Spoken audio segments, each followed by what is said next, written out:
Ikigai, The Japanese Secret to a Long and Happy Life. Written by Hector Garcia and Francese Miralles. Translated by Heather Cleary. Read by Walter Dixon. Prologue. Ikigai, A Mysterious Word. This audiobook first came into being on a rainy night in Tokyo, when its authors sat down together for the first time in one of the city's tiny bars. We had each read each other's work, but had never met, thanks to the thousands of miles that separate Barcelona from the capital of Japan. Then a mutual acquaintance put us in touch, launching a friendship that led to this project and seems destined to last a lifetime.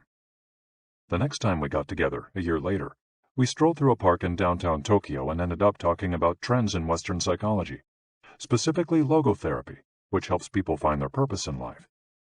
We remarked that Viktor Frankl's logotherapy had gone out of fashion among practicing therapists, who favored other schools of psychology, though people still search for meaning in what they do and how they live.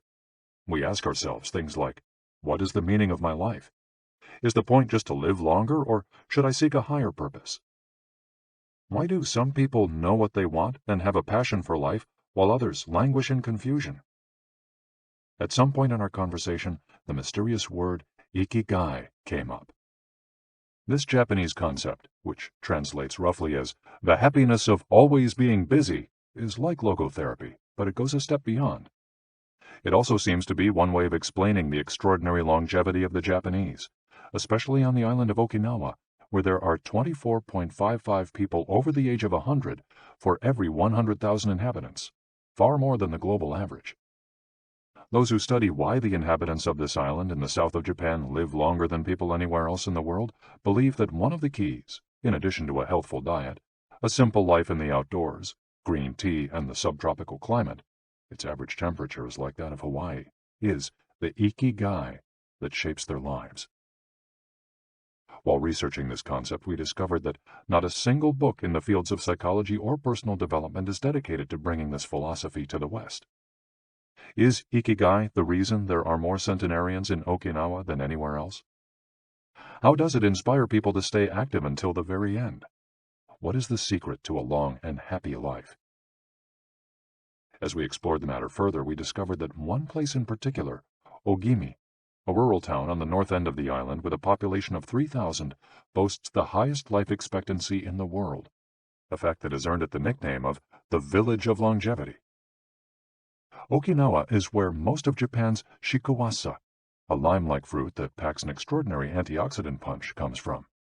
Could that be Ogimi's secret to long life? Or is it the purity of the water used to brew its moringa tea? We decided to go study the secrets of the Japanese centenarians in person.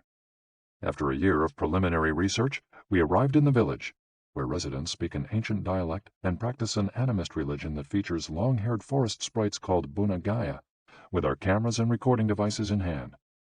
As soon as we arrived, we could sense the incredible friendliness of its residents, who laughed and joked incessantly amid lush green hills fed by crystalline waters. As we conducted our interviews with the eldest residents of the town, we realized that something far more powerful than just these natural resources was at work. An uncommon joy flows from its inhabitants and guides them through the long and pleasurable journey of their lives. Again, the mysterious Ikigai. But what is it exactly? How do you get it? It never ceased to surprise us that this haven of nearly eternal life was located precisely in Okinawa, where 200,000 innocent lives were lost at the end of World War II. Rather than harbor animosity toward outsiders, however, Okinawans live by the principle of ichariba chode, a local expression that means treat everyone like a brother, even if you've never met them before. It turns out that one of the secrets to happiness of Ogimi's residents is feeling like part of a community.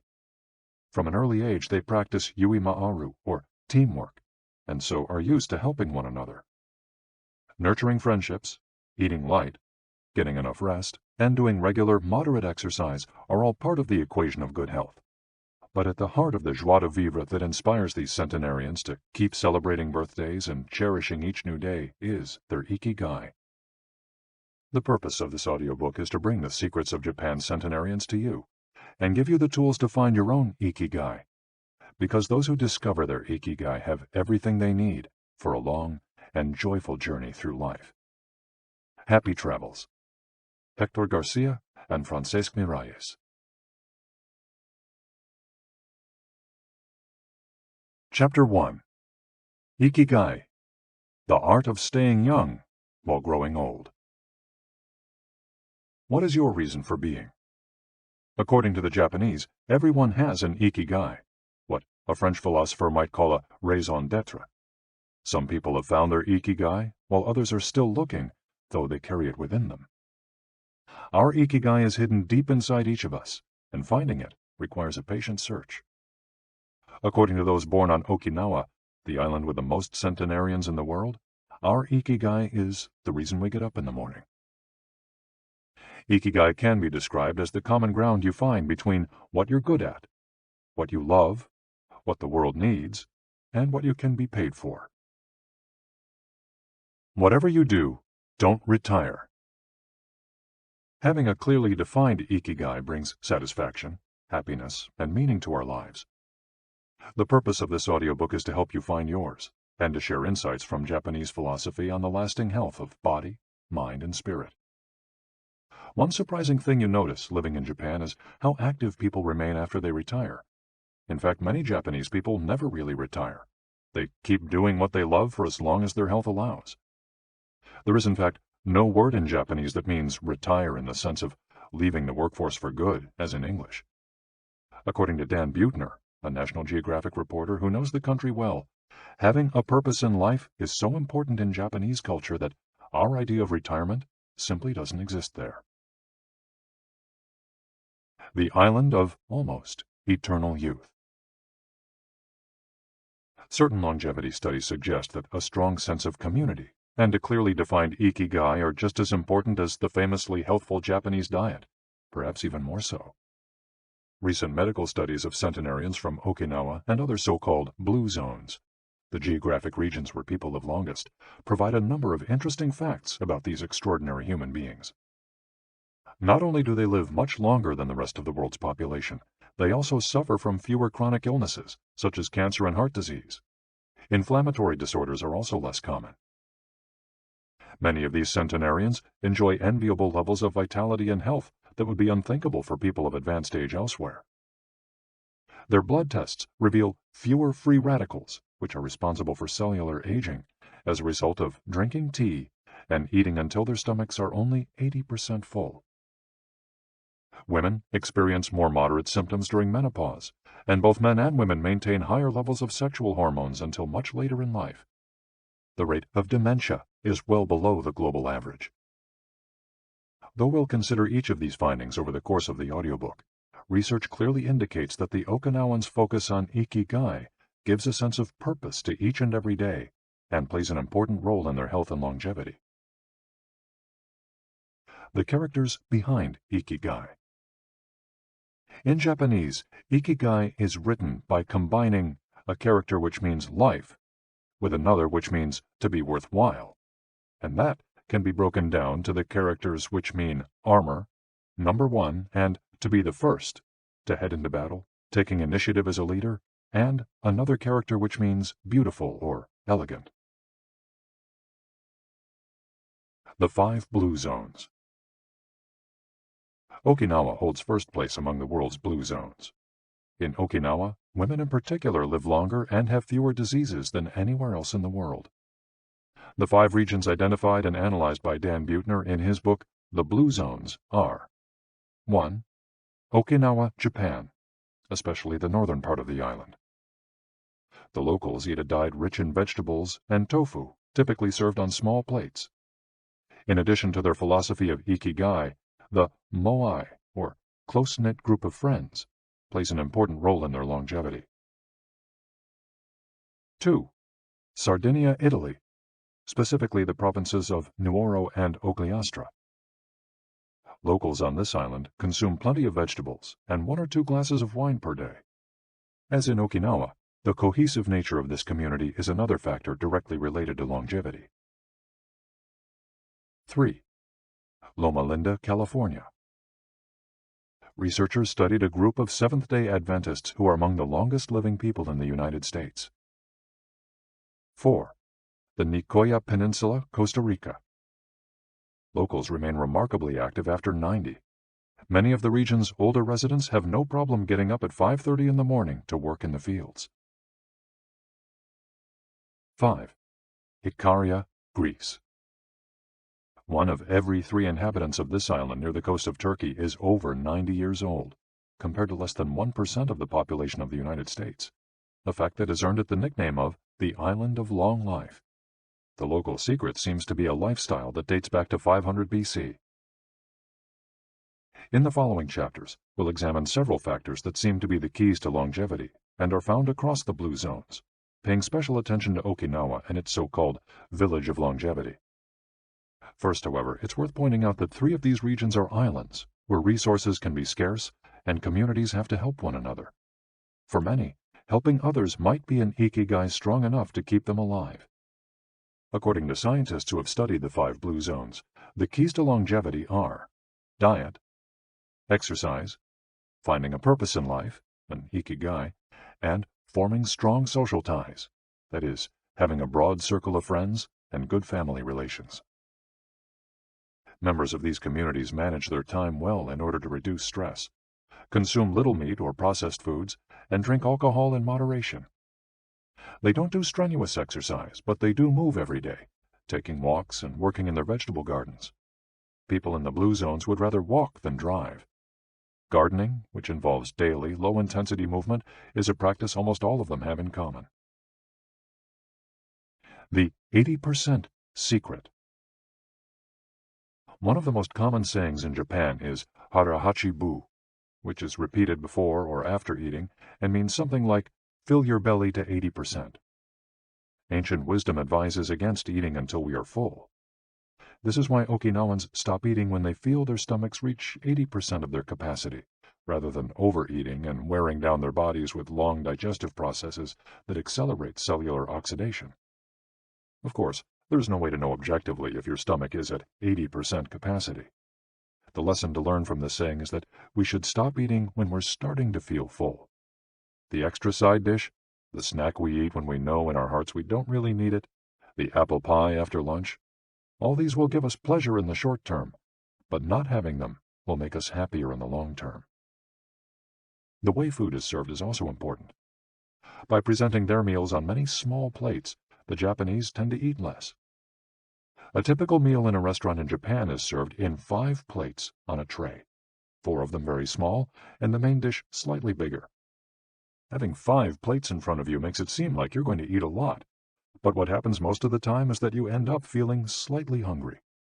This is one of the reasons why Westerners in Japan typically lose weight and stay trim.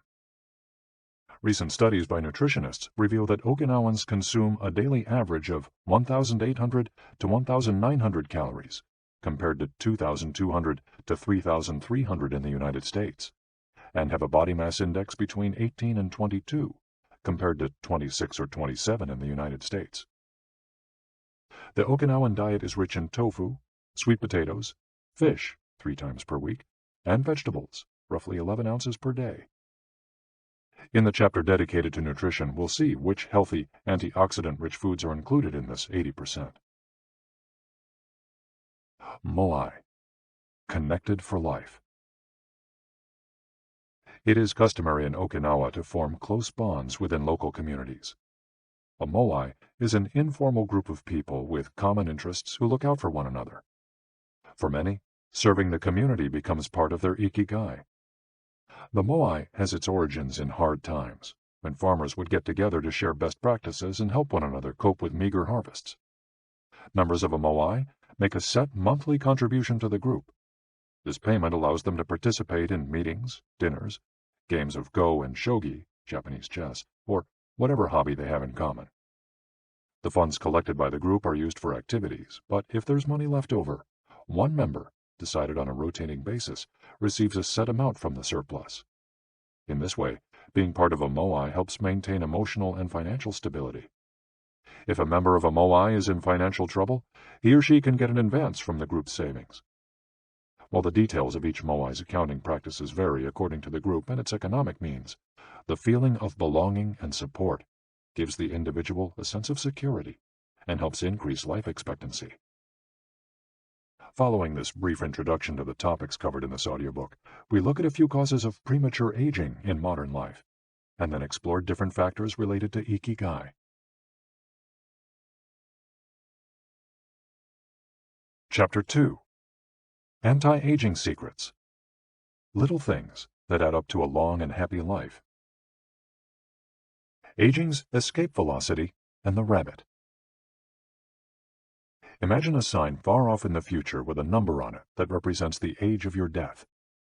Every year that you live, you advance closer to the sign. When you reach the sign, you die. Now, imagine a rabbit holding the sign and walking to the future. Every year that you live, the rabbit is half a year as far away. After a while, you will reach the rabbit and die. But what if the rabbit could walk at a pace of 1 year for every year of your life? You would never be able to catch the rabbit, and therefore you would never die. The speed at which the rabbit walks to the future is our technology. The more we advance technology and knowledge of our bodies, the faster we can make the rabbit walk. Aging's escape velocity is the moment at which the rabbit walks at a pace of 1 year per year or faster, and we become immortal. Aging's escape velocity. For more than a century, we've managed to add an average of 0.3 years to our life expectancy every year. But what would happen if we had the technology to add a year of life expectancy every year? In theory, we would achieve biological immortality, having reached aging's escape velocity. Researchers with an eye to the future, such as Ray Kurzweil and Aubrey de Grey, claim that we'll reach this escape velocity in a matter of decades. Other scientists are less optimistic, predicting that we'll reach a limit, a maximum age we won't be able to surpass no matter how much technology we have. For example, some biologists assert that our cells stop regenerating after about 120 years. Active mind, youthful body. There is much wisdom in the classic saying, mens sana in corpore sano, a sound mind in a sound body. It reminds us that both mind and body are important, and that the health of one is connected to that of the other. It's been shown that maintaining an active, adaptable mind is one of the key factors in staying young. Having a youthful mind also drives you toward a healthy lifestyle that will slow the aging process. Just as a lack of physical exercise has negative effects on our bodies and mood, a lack of mental exercise is bad for us, because it causes our neurons and neural connections to deteriorate, and as a result, reduces our ability to react to our surroundings. This is why it's so important to give your brain a workout. One pioneer in advocating for mental exercise is the Israeli neuroscientist Shlomo Bresnitz, who argues that the brain needs a lot of stimulation in order to stay in shape. As he stated in an interview with Edward Punset for the Spanish television program Redis, there is a tension between what is good for someone and what they want to do. This is because people, especially older people, like to do things as they've always done them. The problem is that when the brain develops ingrained habits, it doesn't need to think anymore. Things get done quickly and efficiently on automatic pilot, often in a very advantageous way. This creates a tendency to stick to routines, and the only way of breaking these is to confront the brain with new information. Presented with new information, the brain creates new connections and is revitalized. This is why it's so important to expose yourself to change, even if stepping outside your comfort zone means feeling a bit of anxiety. The effects of mental training have been scientifically demonstrated. According to Collins Hemingway and Shlomo Bresnitz in their book Maximum Brain Power, Challenging the Brain for Health and Wisdom, mental training is beneficial on many levels. You begin exercising your brain by doing a certain task for the first time, he writes, and at first it seems very difficult, but as you learn how to do it, the training is already working. The second time you realize that it's easier, not harder to do because you're getting better at it. This has a fantastic effect on a person's mood. In and of itself, it's a transformation that affects not only the results obtained, but also his or her self-image.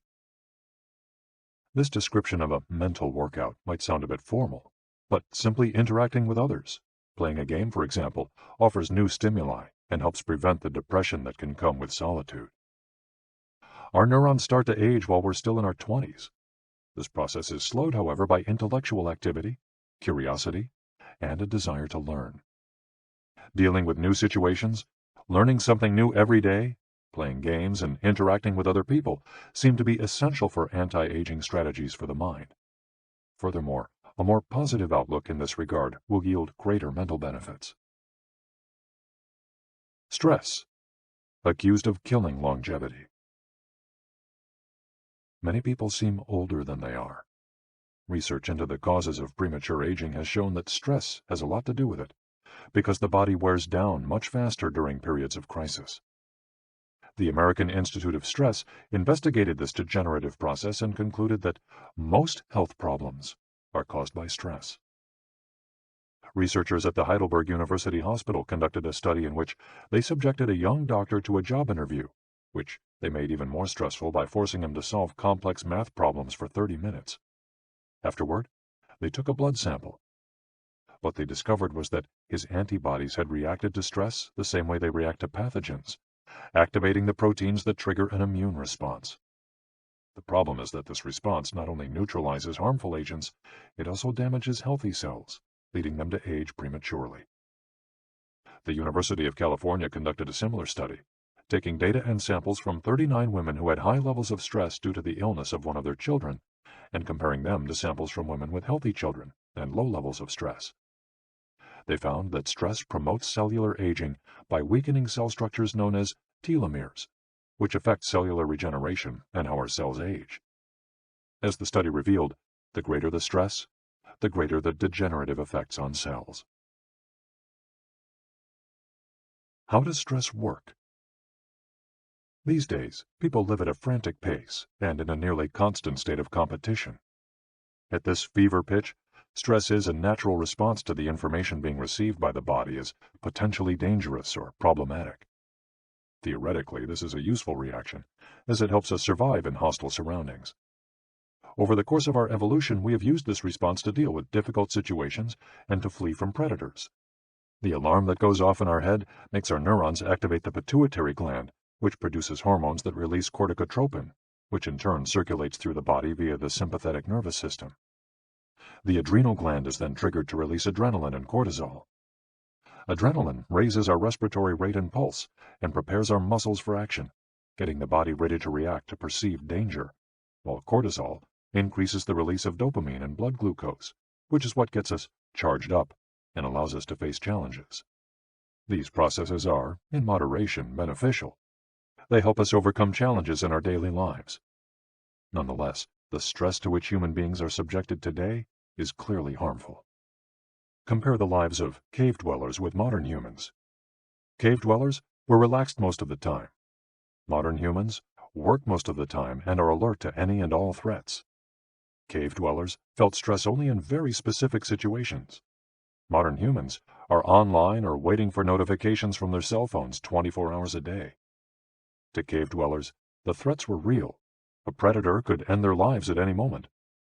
For modern humans, the brain associates the ping of a cell phone or an email notification with the threat of a predator. For cave dwellers, high doses of cortisol and adrenaline at moments of danger kept the body healthy.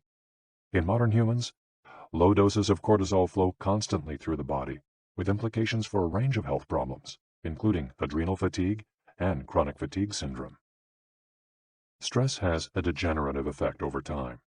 A sustained state of emergency affects the neurons associated with memory, as well as inhibiting the release of certain hormones, the absence of which can cause depression. Its secondary effects include irritability, insomnia, anxiety, and high blood pressure. As such, though challenges are good for keeping mind and body active, we should adjust our high-stress lifestyles in order to avoid the premature aging of our bodies. Be mindful about reducing stress. Whether or not the threats we perceive are real, stress is an easily identifiable condition that not only causes anxiety, but is also highly psychosomatic, affecting everything from our digestive system to our skin. This is why prevention is so important in avoiding the toll that stress takes on us, and why many experts recommend practicing mindfulness. The central premise of this stress reduction method is focusing on the self, noticing our responses, even if they are conditioned by habit, in order to be fully conscious of them. In this way, we connect with the here and now and limit thoughts that tend to spiral out of control. We have to learn to turn off the autopilot that's steering us in an endless loop. We all know people who snack while talking on the phone or watching the news. You ask them if the omelet they just ate had an onion in it, and they can't tell you, says Roberto Alcibar, who abandoned his fast-paced life to become a certified instructor of mindfulness after an illness threw him into a period of acute stress. One way to reach such a state of mindfulness is through meditation, which helps filter the information that reaches us from the outside world. It can also be achieved through breathing exercises, yoga, and body scans. Achieving mindfulness involves a gradual process of training, but with a bit of practice, we can learn to focus our mind completely, which reduces stress and helps us live longer. A little stress is good for you. While sustained, intense stress is a known enemy of longevity and both mental and physical health, low levels of stress have been shown to be beneficial. After observing a group of test subjects for more than 20 years, Dr. Howard S. Friedman, a psychology professor at the University of California, Riverside, discovered that people who maintained a low level of stress, who faced challenges and put their heart and soul into their work in order to succeed, lived longer than those who chose a more relaxed lifestyle and retired earlier. From this, he concluded that a small dose of stress is a positive thing, as those who live with low levels of stress tend to develop healthier habits, smoke less, and drink less alcohol. Given this, it's not surprising that many of the super centenarians, people who live to be 110 or more, whom you'll meet in this audiobook, talk about having lived intense lives and working well into old age. A lot of sitting will age you. In the Western world in particular, the rise in sedentary behavior has led to numerous diseases, such as hypertension and obesity, which in turn affect longevity. Spending too much time seated at work or at home not only reduces muscular and respiratory fitness, but also increases appetite and curbs the desire to participate in activities.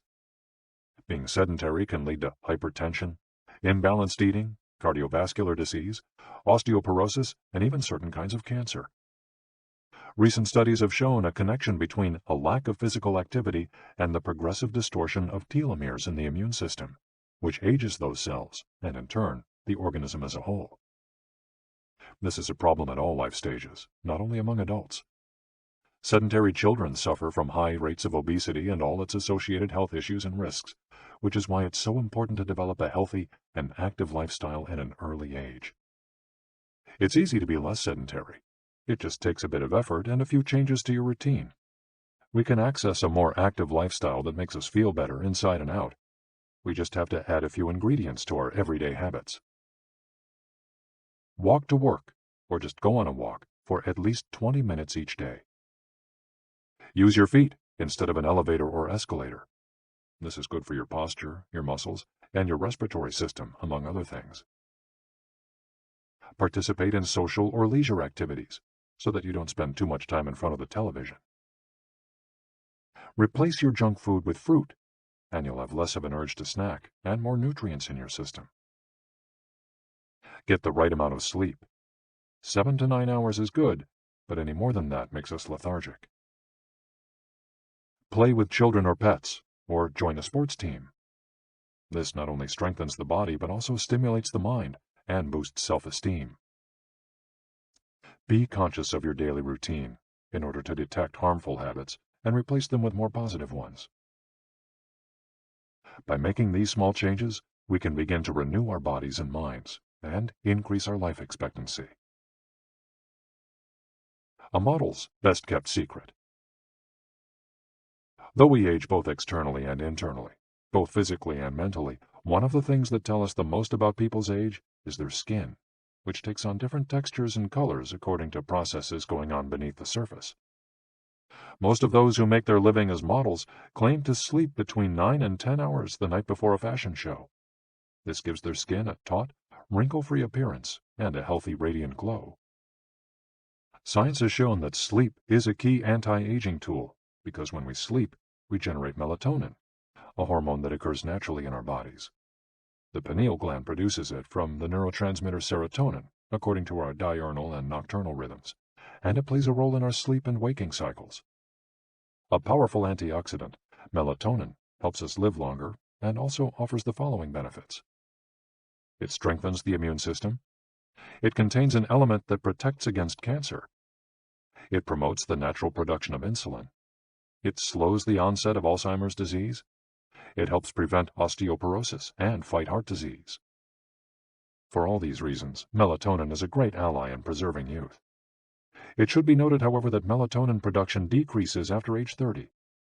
We can compensate for this by eating a balanced diet and getting more calcium, soaking up a moderate amount of sun each day, getting enough sleep, avoiding stress, alcohol, tobacco, and caffeine, all of which make it harder to get a good night's rest, depriving us of the melatonin we need. Experts are trying to determine whether artificially stimulating production of melatonin might help slow the aging process, which would confirm the theory that we already carry the secret to longevity within us. Anti-aging attitudes.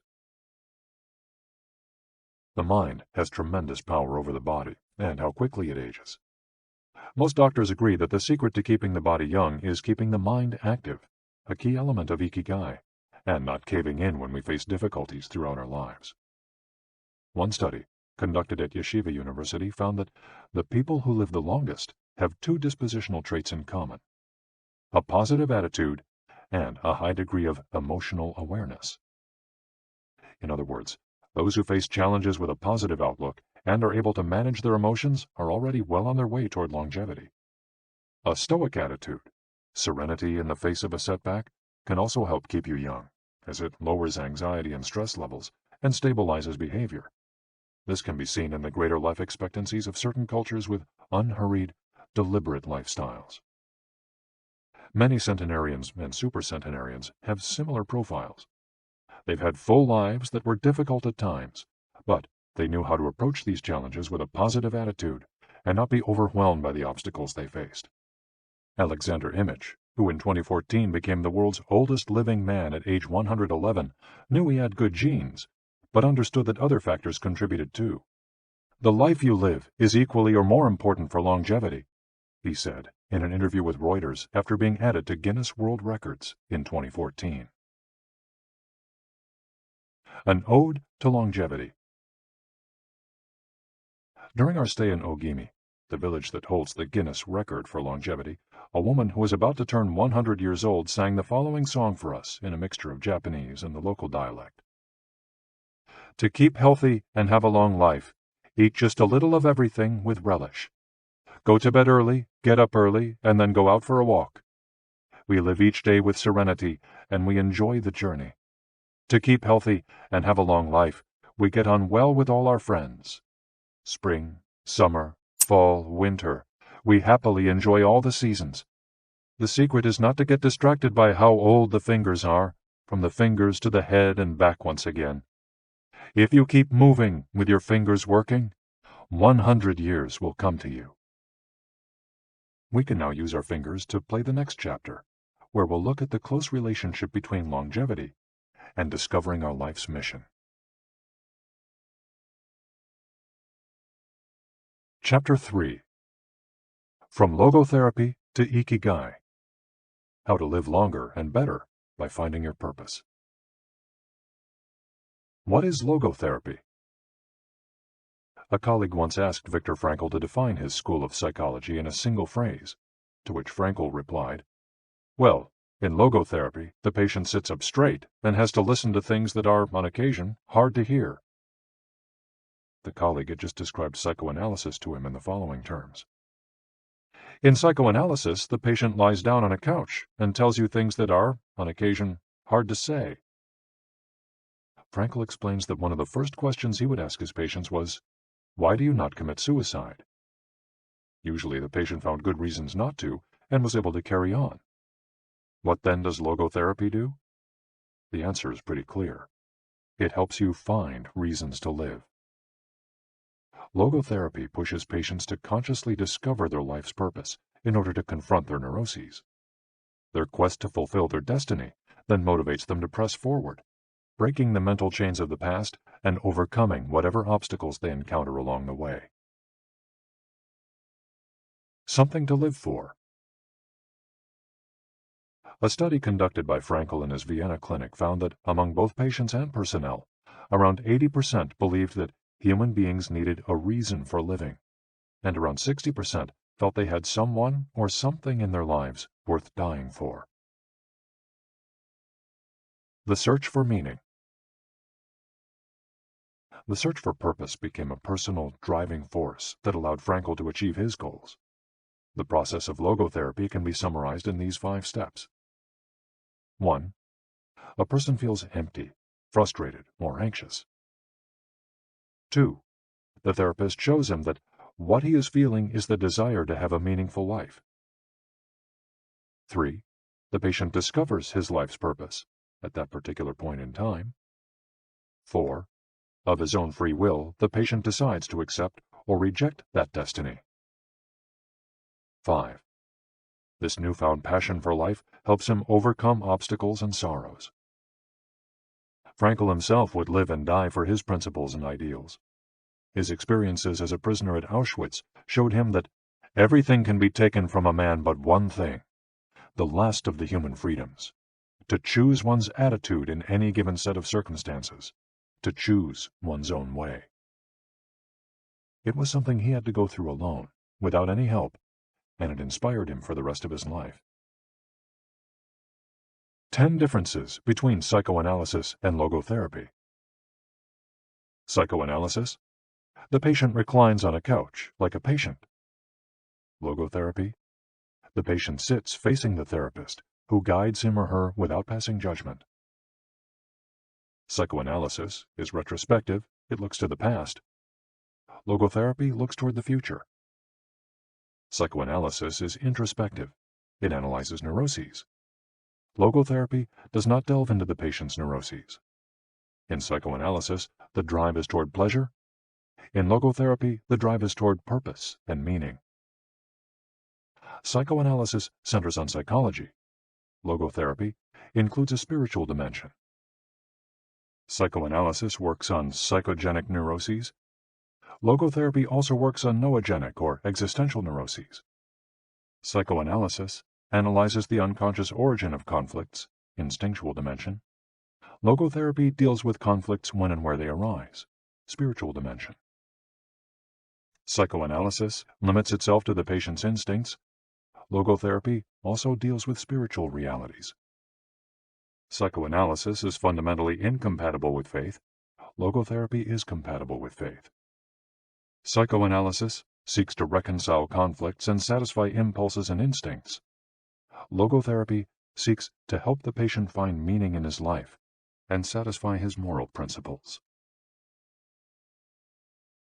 Fight for yourself.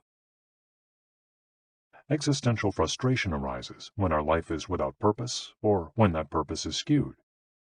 In Frankl's view, however, there's no need to see this frustration as an anomaly or a symptom of neurosis. Instead, it can be a positive thing, a catalyst for change. Logotherapy does not see this frustration as mental illness, the way other forms of therapy do, but rather as spiritual anguish, a natural and beneficial phenomenon that drives those who suffer from it to seek a cure, whether on their own or with the help of others, and in so doing, find greater satisfaction in life. It helps them change their own destiny. Logotherapy enters the picture if a person needs help doing this, if he needs guidance in discovering his life's purpose, and later in overcoming conflict so he can keep moving towards his objective. In Man's Search for Meaning, Frankl cites one of Nietzsche's famous aphorisms: "He who has a why to live can bear with almost any how." Based on his own experience, Frankl believed that our health depends on that natural tension that comes from comparing what we've accomplished so far with what we'd like to achieve in the future. What we need, then, is not a peaceful existence, but a challenge we can strive to meet by applying all the skills at our disposal. Existential crisis, on the other hand, is typical of modern societies in which people do what they're told to do or what others do, rather than what they want to do. They often try to fill the gap between what is expected of them and what they want for themselves with economic power or physical pleasure, or by numbing their senses. It can even lead to suicide.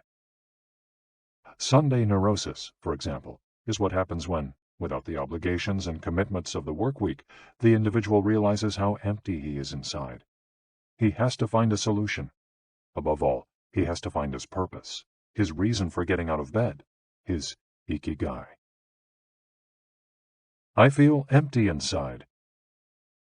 In a study conducted at the Vienna Polyclinic Hospital, Frankel's team found that 55% of the patients they interviewed were experiencing some degree of existential crisis. According to LogoTherapy, discovering one's purpose in life helps an individual fill that existential void. Frankel, a man who faced his problems and turned his objectives into actions, could look back on his life in peace as he grew old. He did not have to envy those still enjoying their youth, because he had amassed a broad set of experiences that showed he had lived for something. Better living through logotherapy. A few key ideas. We don't create the meaning of our life, as Sartre claimed. We discover it. We each have a unique reason for being, which can be adjusted or transformed many times over the years. Just as worry often brings about precisely the thing that was feared, excessive attention to a desire, or hyperintention, can keep that desire from being fulfilled. Humor can help break negative cycles and reduce anxiety. We all have the capacity to do noble or terrible things. The side of the equation we end up on depends on our decisions, not on the condition in which we find ourselves. In the following case studies, we'll look at 4 cases from Frankel's own practice in order to better understand the search for meaning and purpose. Case study: Viktor Frankl. In German concentration camps, as in those that would later be built in Japan and Korea, psychiatrists confirmed that the prisoners with the greatest chance of survival were those who had things they wanted to accomplish outside the camp, those who felt a strong need to get out of there alive. This was true of Frankl, who, after being released and successfully developing the school of logotherapy, realized he had been the first patient of his own practice. Frankl had a goal to achieve, and it made him persevere. He arrived at Auschwitz carrying a manuscript that contained all the theories and research he compiled over the course of his career, ready for publication. When it was confiscated, he felt compelled to write it all over again. And that need drove him, and gave his life meaning amid the constant horror and doubt of the concentration camp. So much so that over the years, and especially when he fell ill with typhus, he would jot down fragments and key words from the lost work on any scrap of paper he found. Case study: The American Diplomat. An important North American diplomat went to Frankl to pick up where he left off with a course of treatment he had started 5 years earlier in the United States. When Frankl asked him why he had started therapy in the first place, the diplomat answered that he hated his job and his country's international policies, which he had to follow and enforce. His American psychoanalyst, whom he had been seeing for years, insisted he make peace with his father, so that his government and his job, both representations of the paternal figure, would seem less disagreeable. Frankl, however, showed him in just a few sessions that his frustration was due to the fact that he wanted to pursue a different career, and the diplomat concluded his treatment with that idea in mind. 5 years later, the former diplomat informed Frankl that he had been working during that time in a different profession, and that he was happy. In Frankl's view, the man not only didn't need all those years of psychoanalysis, he also couldn't even really be considered a patient in need of therapy. He was simply someone in search of a new life's purpose. As soon as he found it, his life took on deeper meaning. Case study: The Suicidal Mother. The mother of a boy who had died at age 11 was admitted to Frankl's clinic after she tried to kill herself and her other son. It was this other son, paralyzed since birth, who kept her from carrying out her plan. He did believe his life had a purpose, and if his mother killed them both, it would keep him from achieving his goals. The woman shared her story in a group session. To help her, Frankl asked another woman to imagine a hypothetical situation in which she lay on her deathbed, old and wealthy, but childless. The woman insisted that, in that case, she would have felt her life had been a failure. When the suicidal mother was asked to perform the same exercise, imagining herself on her deathbed, she looked back and realized that she had done everything in her power for her children, for both of them. She had given her paralyzed son a good life, and he had turned into a kind, reasonably happy person. To this she added, crying, "As for myself, I can look back peacefully on my life, for I can say my life was full of meaning, and I have tried hard to live it fully. I have done my best. I have done my best for my son. My life was no failure." In this way, by imagining herself on her deathbed and looking back, the suicidal mother found the meaning that, though she was not aware of it, her life already had. Case Study: The Grief-Stricken Doctor. An elderly doctor, unable to overcome the deep depression into which he'd fallen after the death of his wife 2 years earlier, went to Frankel for help. Instead of giving him advice or analyzing his condition, Frankel asked him what would have happened if he had been the one who died first. The doctor, horrified, answered that it would have been terrible for his poor wife, that she would have suffered tremendously. To which Frankel responded, "You see, doctor, you've spared her all that suffering, but the price you have to pay for this is to survive and mourn her."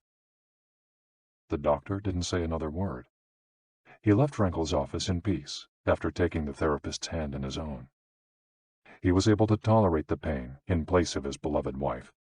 His life had been given a purpose. Morita Therapy.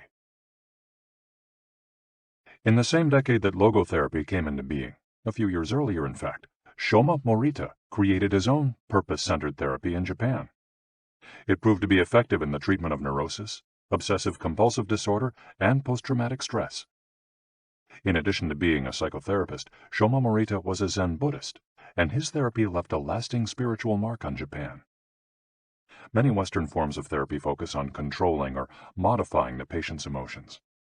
In the West, we tend to believe that what we think influences how we feel, which in turn influences how we act.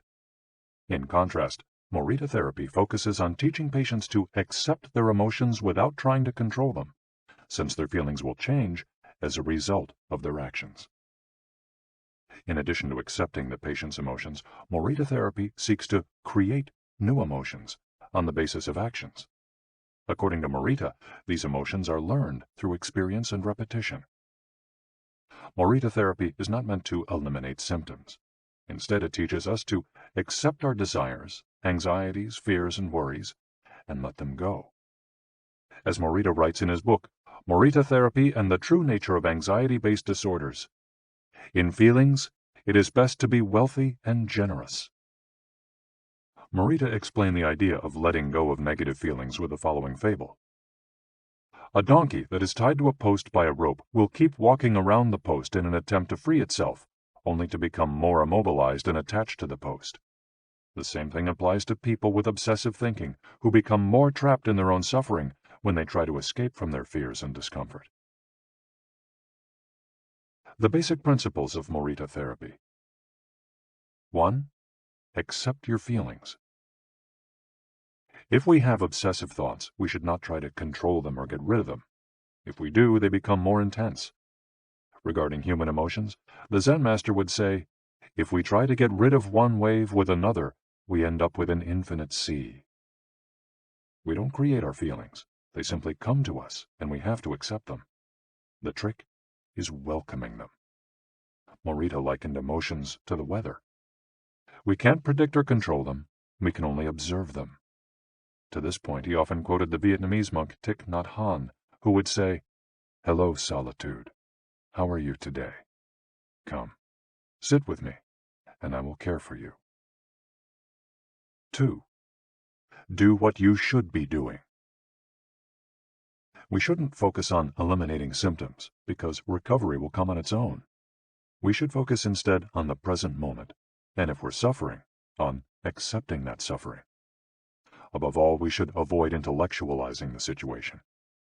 The therapist's mission is to develop the patient's character so he or she can face any situation, and character is grounded in the things we do.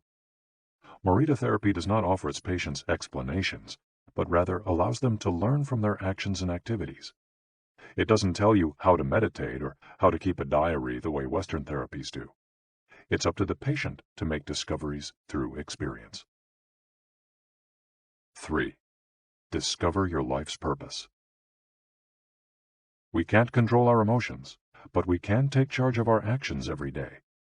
This is why we should have a clear sense of our purpose and always keep Morita's mantra in mind.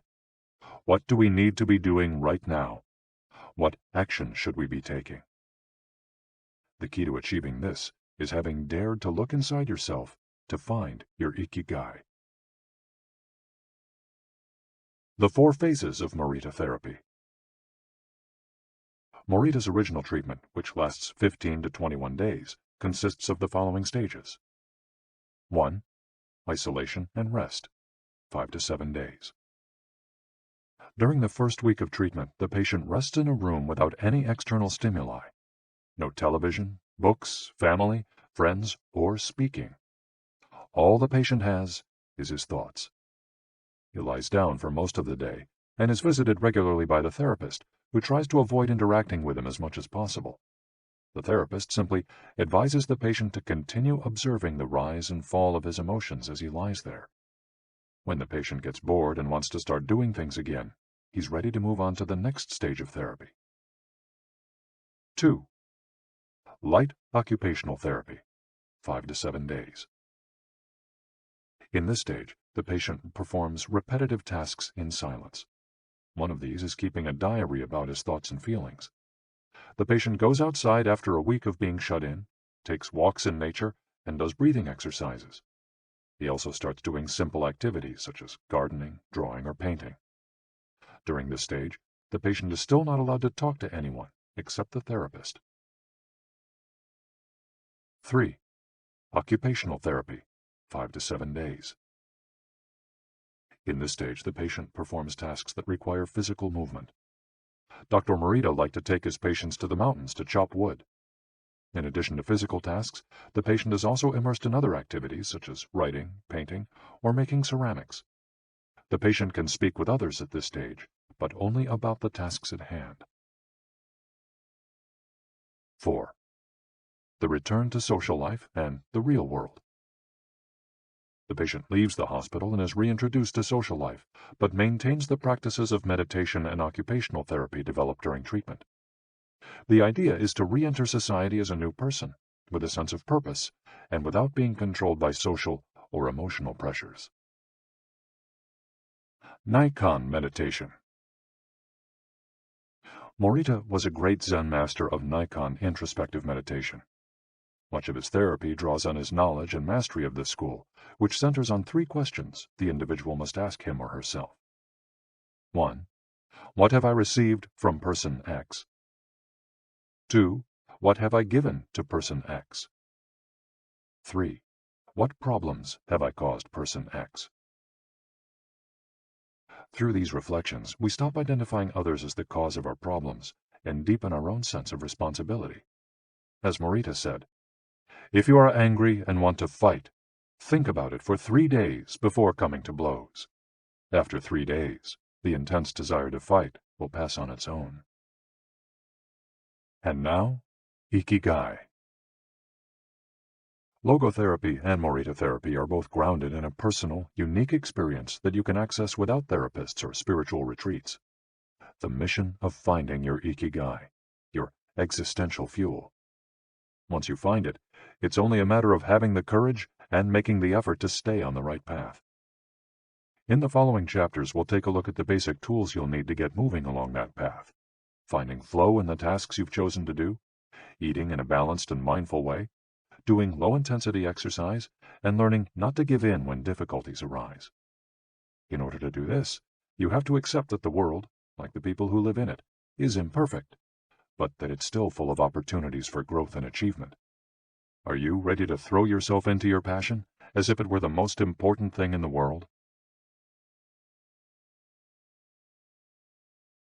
Chapter 4. Find flow in everything you do. How to turn work and free time into spaces for growth. We are what we repeatedly do. Excellence, then, is not an act, but a habit. Aristotle. Going with the flow. Imagine you're skiing down one of your favorite slopes. powdery snow flies up on both sides of you like white sand. Conditions are perfect. You are entirely focused on skiing as well as you can. You know exactly how to move at each moment. There is no future, no past. There is only the present. You feel the snow, your skis, your body, and your consciousness united as a single entity. You are completely immersed in the experience, not thinking about or distracted by anything else. Your ego dissolves, and you become part of what you're doing. This is the kind of experience Bruce Lee described with his famous, "Be water, my friend." We've all felt our sense of time vanish when we lose ourselves in an activity we enjoy. We start cooking, and before we know it, several hours have passed. We spend an afternoon with a book and forget about the world going by until we notice the sunset and realize we haven't eaten dinner. We go surfing and don't realize how many hours we've spent in the water until the next day when our muscles ache. The opposite can also happen. When we have to complete a task we don't want to do, every minute feels like a lifetime, and we can't stop looking at our watch. As the quip attributed to Einstein goes, "Put your hand on a hot stove for a minute, and it seems like an hour. Sit with a pretty girl for an hour, and it seems like a minute." That is relativity. The funny thing is that someone else might really enjoy the same task, but we want to finish as quickly as possible. What makes us enjoy doing something so much that we forget about whatever worries we might have while we do it? When are we happiest? These questions can help us discover our Ikigai. The power of flow. These questions are also at the heart of psychologist Mihaly Csikszentmihalyi's research into the experience of being completely immersed in what we're doing. Csikszentmihalyi called this state flow and described it as the pleasure, delight, creativity, and process when we are completely immersed in life. There is no magic recipe for finding happiness, for living according to your Ikigai, but one key ingredient is the ability to reach this state of flow, and, through this state, have an optimal experience. In order to achieve this optimal experience, we have to focus on increasing the time we spend on activities that bring us to this state of flow, rather than allowing ourselves to get caught up in activities that offer immediate pleasure, like eating too much, abusing drugs or alcohol, or stuffing ourselves with chocolate in front of the TV. As Csikszentmihalyi asserts in his book, Flow, The Psychology of Optimal Experience, flow is the state in which people are so involved in an activity that nothing else seems to matter. The experience itself is so enjoyable that people will do it, even at great cost, for the sheer sake of doing it. It's not only creative professionals who require the high doses of concentration that promote flow. Most athletes, chess players, and engineers also spend much of their time on activities that bring them to this state. According to Csikszentmihalyi's research, a chess player feels the same way upon entering a state of flow as a mathematician working on a formula, or a surgeon performing an operation. A professor of psychology, Csikszentmihalyi analyzed data from people around the world and discovered that flow is the same among individuals of all ages and cultures. In New York and Okinawa, we all reach a state of flow in the same way. But what happens to our mind when we're in that state? When we flow, we're focused on a concrete task without any distractions. Our mind is in order. The opposite occurs when we try to do something while our mind is on other things. The 7 conditions for achieving flow. According to researcher Owen Schaffer of DePaul University, the requirements for achieving flow are 1. Knowing what to do. 2. Knowing how to do it. 3. Knowing how well you're doing. 4. Knowing where to go, where navigation is involved. 5. Perceiving significant challenges. 6. Perceiving significant skills. 7. Being free from distractions. If you often find yourself losing focus while working on something you consider important, there are several strategies you can employ to increase your chances of achieving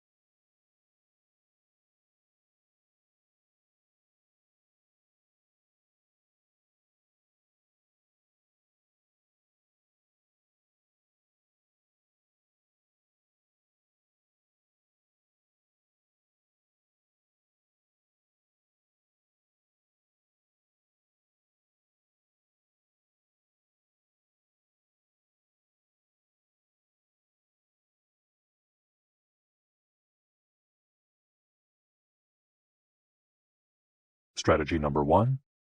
Choose a difficult task, but not too difficult. Schaffer's model encourages us to take on tasks that we have a chance of completing, but that are slightly outside our comfort zone.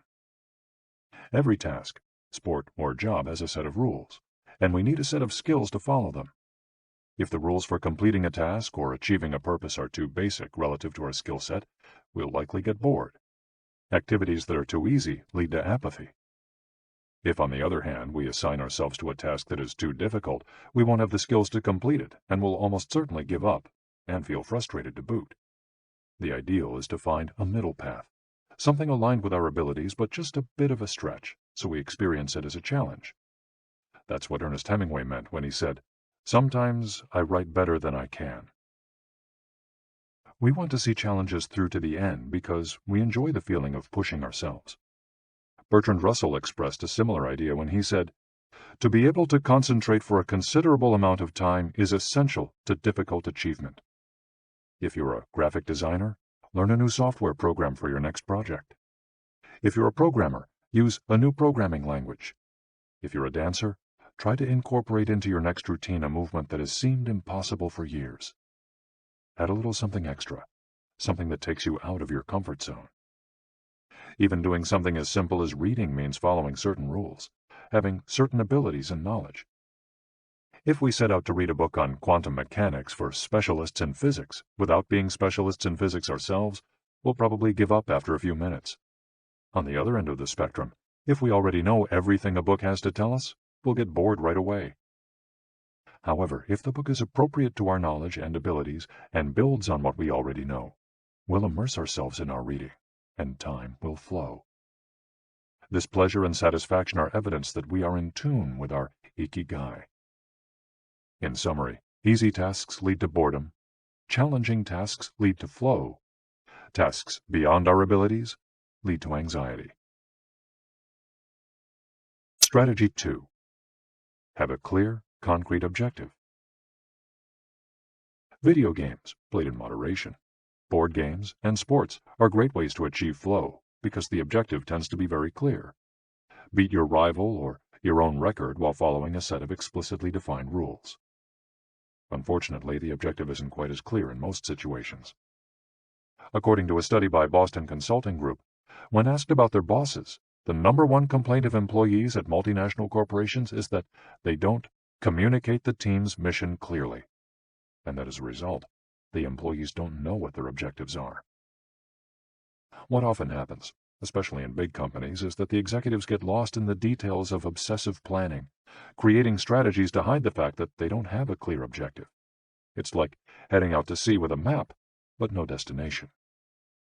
It's much more important to have a compass pointing to a concrete objective than to have a map. Joy Ito, director of the MIT Media Lab, encourages us to use the principle of compass over maps as a tool to navigate our world of uncertainty.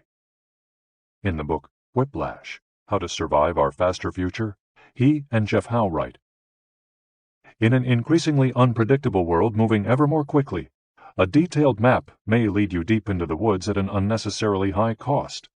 A good compass, though, will always take you where you need to go. It doesn't mean that you should start your journey without any idea where you're going.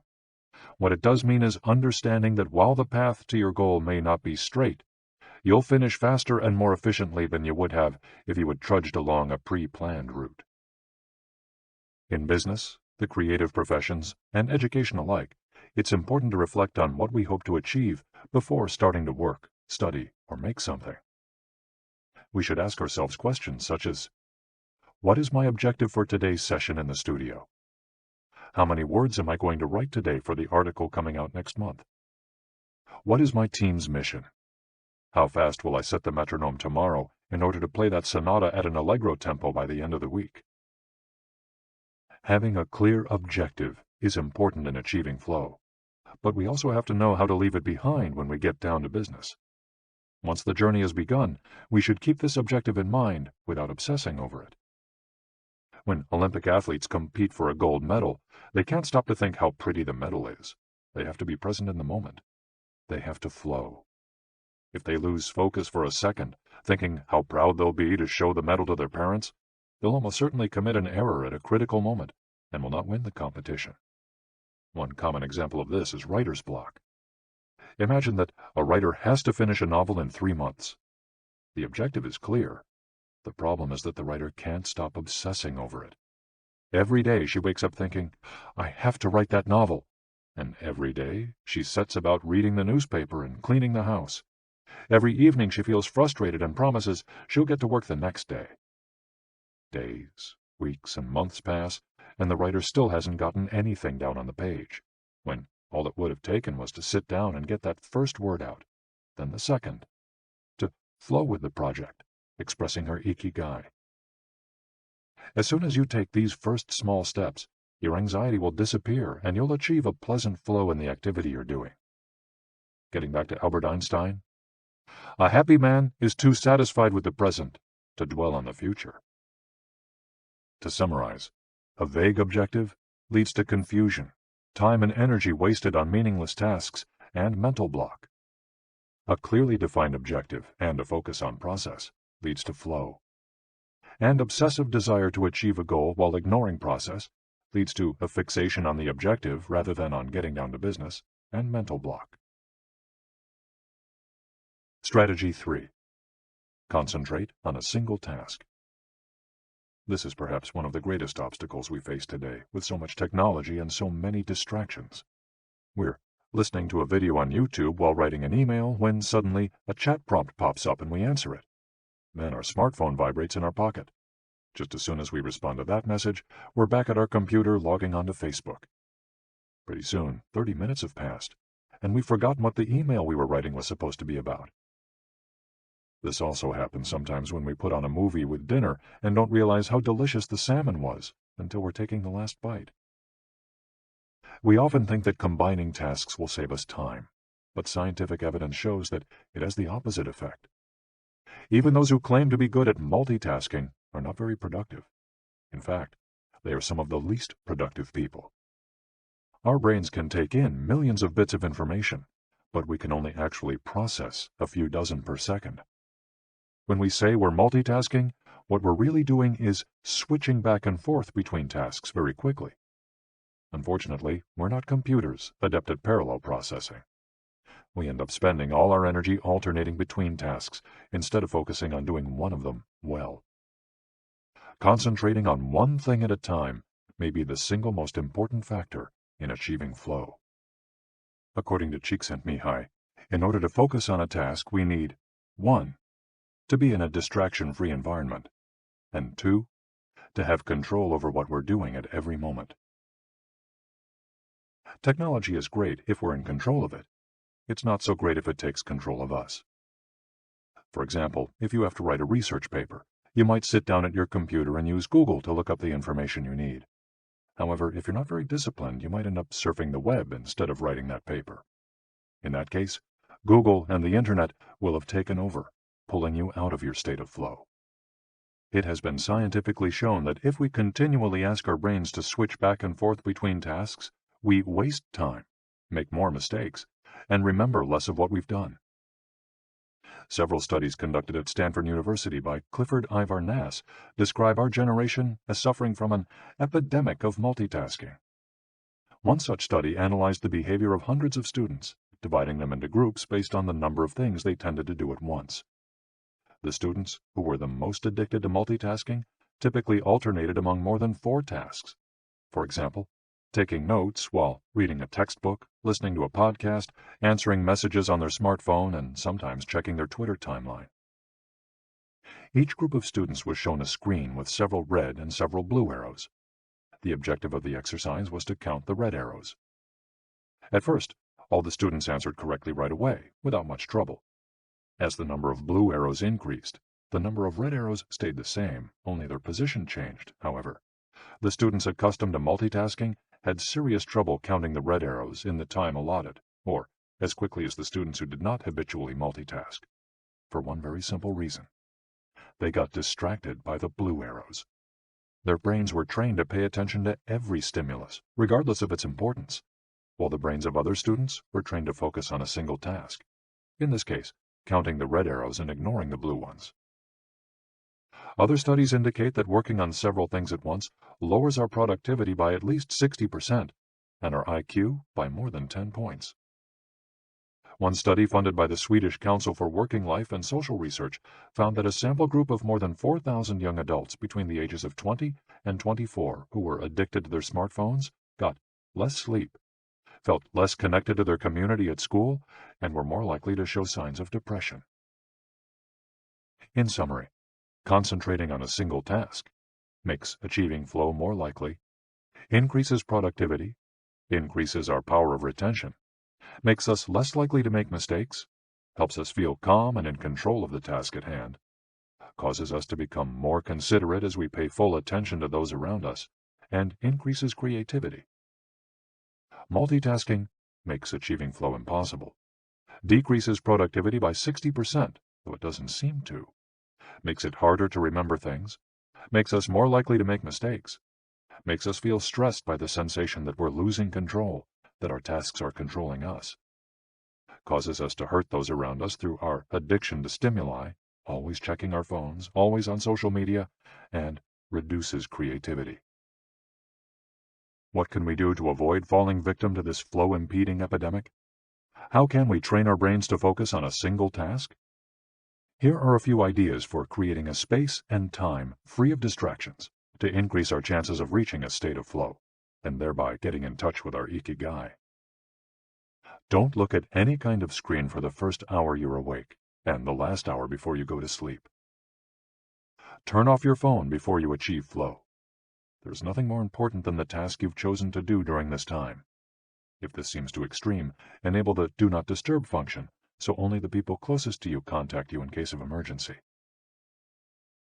Designate one day of the week, perhaps a Saturday or Sunday, a day of technical fasting, making exceptions for e-readers without Wi-Fi or MP3 players. Go to a cafe that doesn't have Wi-Fi. Read and respond to email only once or twice per day. Define those times clearly and stick to them. Try the Pomodoro technique. Get yourself a kitchen timer. Some are made to look like a pomodoro or a tomato, and commit to working on a single task as long as it's running. The Pomodoro technique recommends 25 minutes of work and 5 minutes of rest for each cycle, but you can also do 50 minutes of work and 10 minutes of rest. Find the pace that's best for you. The most important thing is to be disciplined in completing each cycle. Start your work session with a ritual you enjoy, and end it with a reward. Train your mind to return to the present when you find yourself getting distracted. Practice mindfulness or another form of meditation. Go for a walk or a swim, whatever will help you get centered again. Work in a space where you will not be distracted. If you can't do this at home, go to a library, a cafe, or, if your task involves playing the saxophone, a music studio. If you find that your surroundings continue to distract you, keep looking until you find the right place. Divide each activity into groups of related tasks and assign each group its own place and time. For example, if you're writing a magazine article, you could do research and take notes at home in the morning, write in the library in the afternoon, and edit on the couch at night.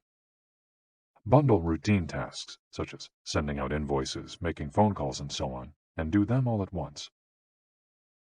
A summary of the advantages of flow versus the disadvantages of distraction. A focused mind versus a wandering mind. Living in the present versus thinking about the past and the future. Being free from worry versus having concerns about our daily life and the people around us invading our thoughts. Having the hours fly by versus having every minute seem endless. With flow, we feel in control.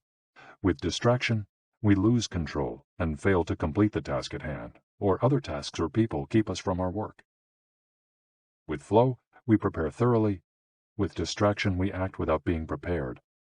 With flow, we know what we should be doing at any given moment. When distracted, we frequently get stuck and don't know how to proceed. With flow, our mind is clear and overcomes all obstacles to the flow of thought. With distraction, we're plagued by doubts, concerns, and low self-esteem. With flow, it's pleasant. With distraction, it's boring and exhausting. And with flow, our ego fades. We're not the ones controlling the activity or task we're doing. the task is leading us, and with distraction, constant self-criticism, our ego is present, and we feel frustrated. Flow in Japan. Takumis, engineers, geniuses, and otakus. What do takumis, artisans, engineers, inventors, and otakus, fans of anime and manga, have in common? They all understand the importance of flowing with their Ikigai at all times.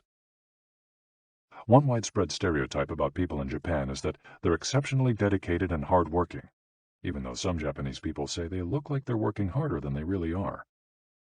There is no doubt, though, about their ability to be completely absorbed in a task, or about their perseverance when there's a problem to be solved.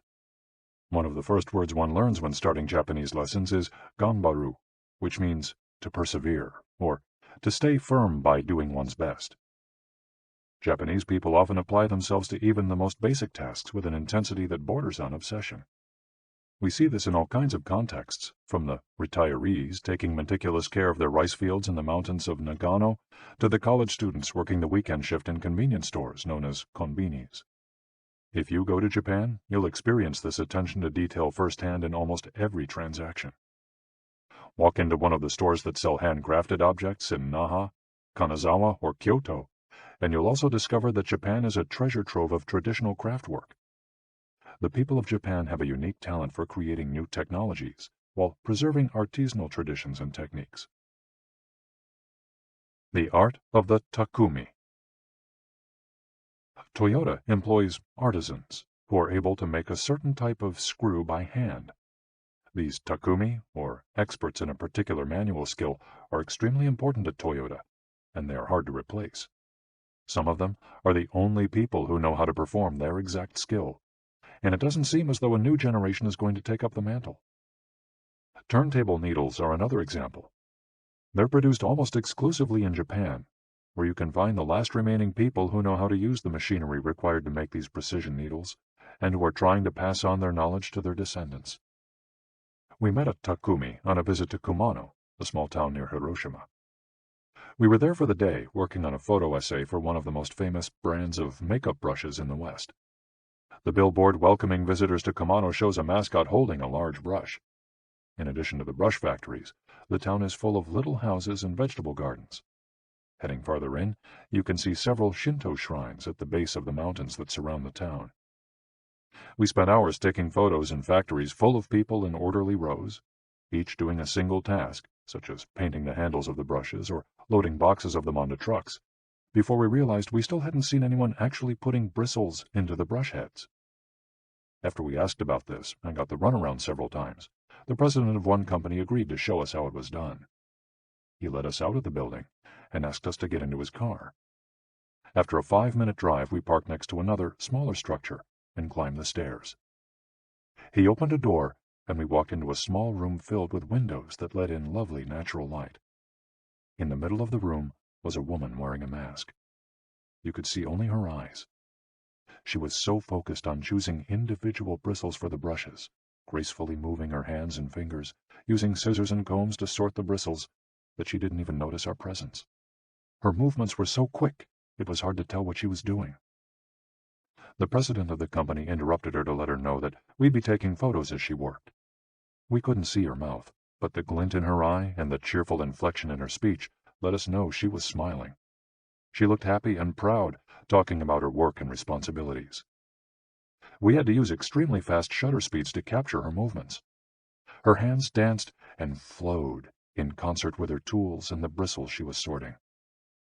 The president told us that this takumi was one of the most important people in the company, even though she was hidden away in a separate building. Every bristle of every brush the company made passed through her hands. Steve Jobs in Japan. Apple co-founder Steve Jobs was a big fan of Japan.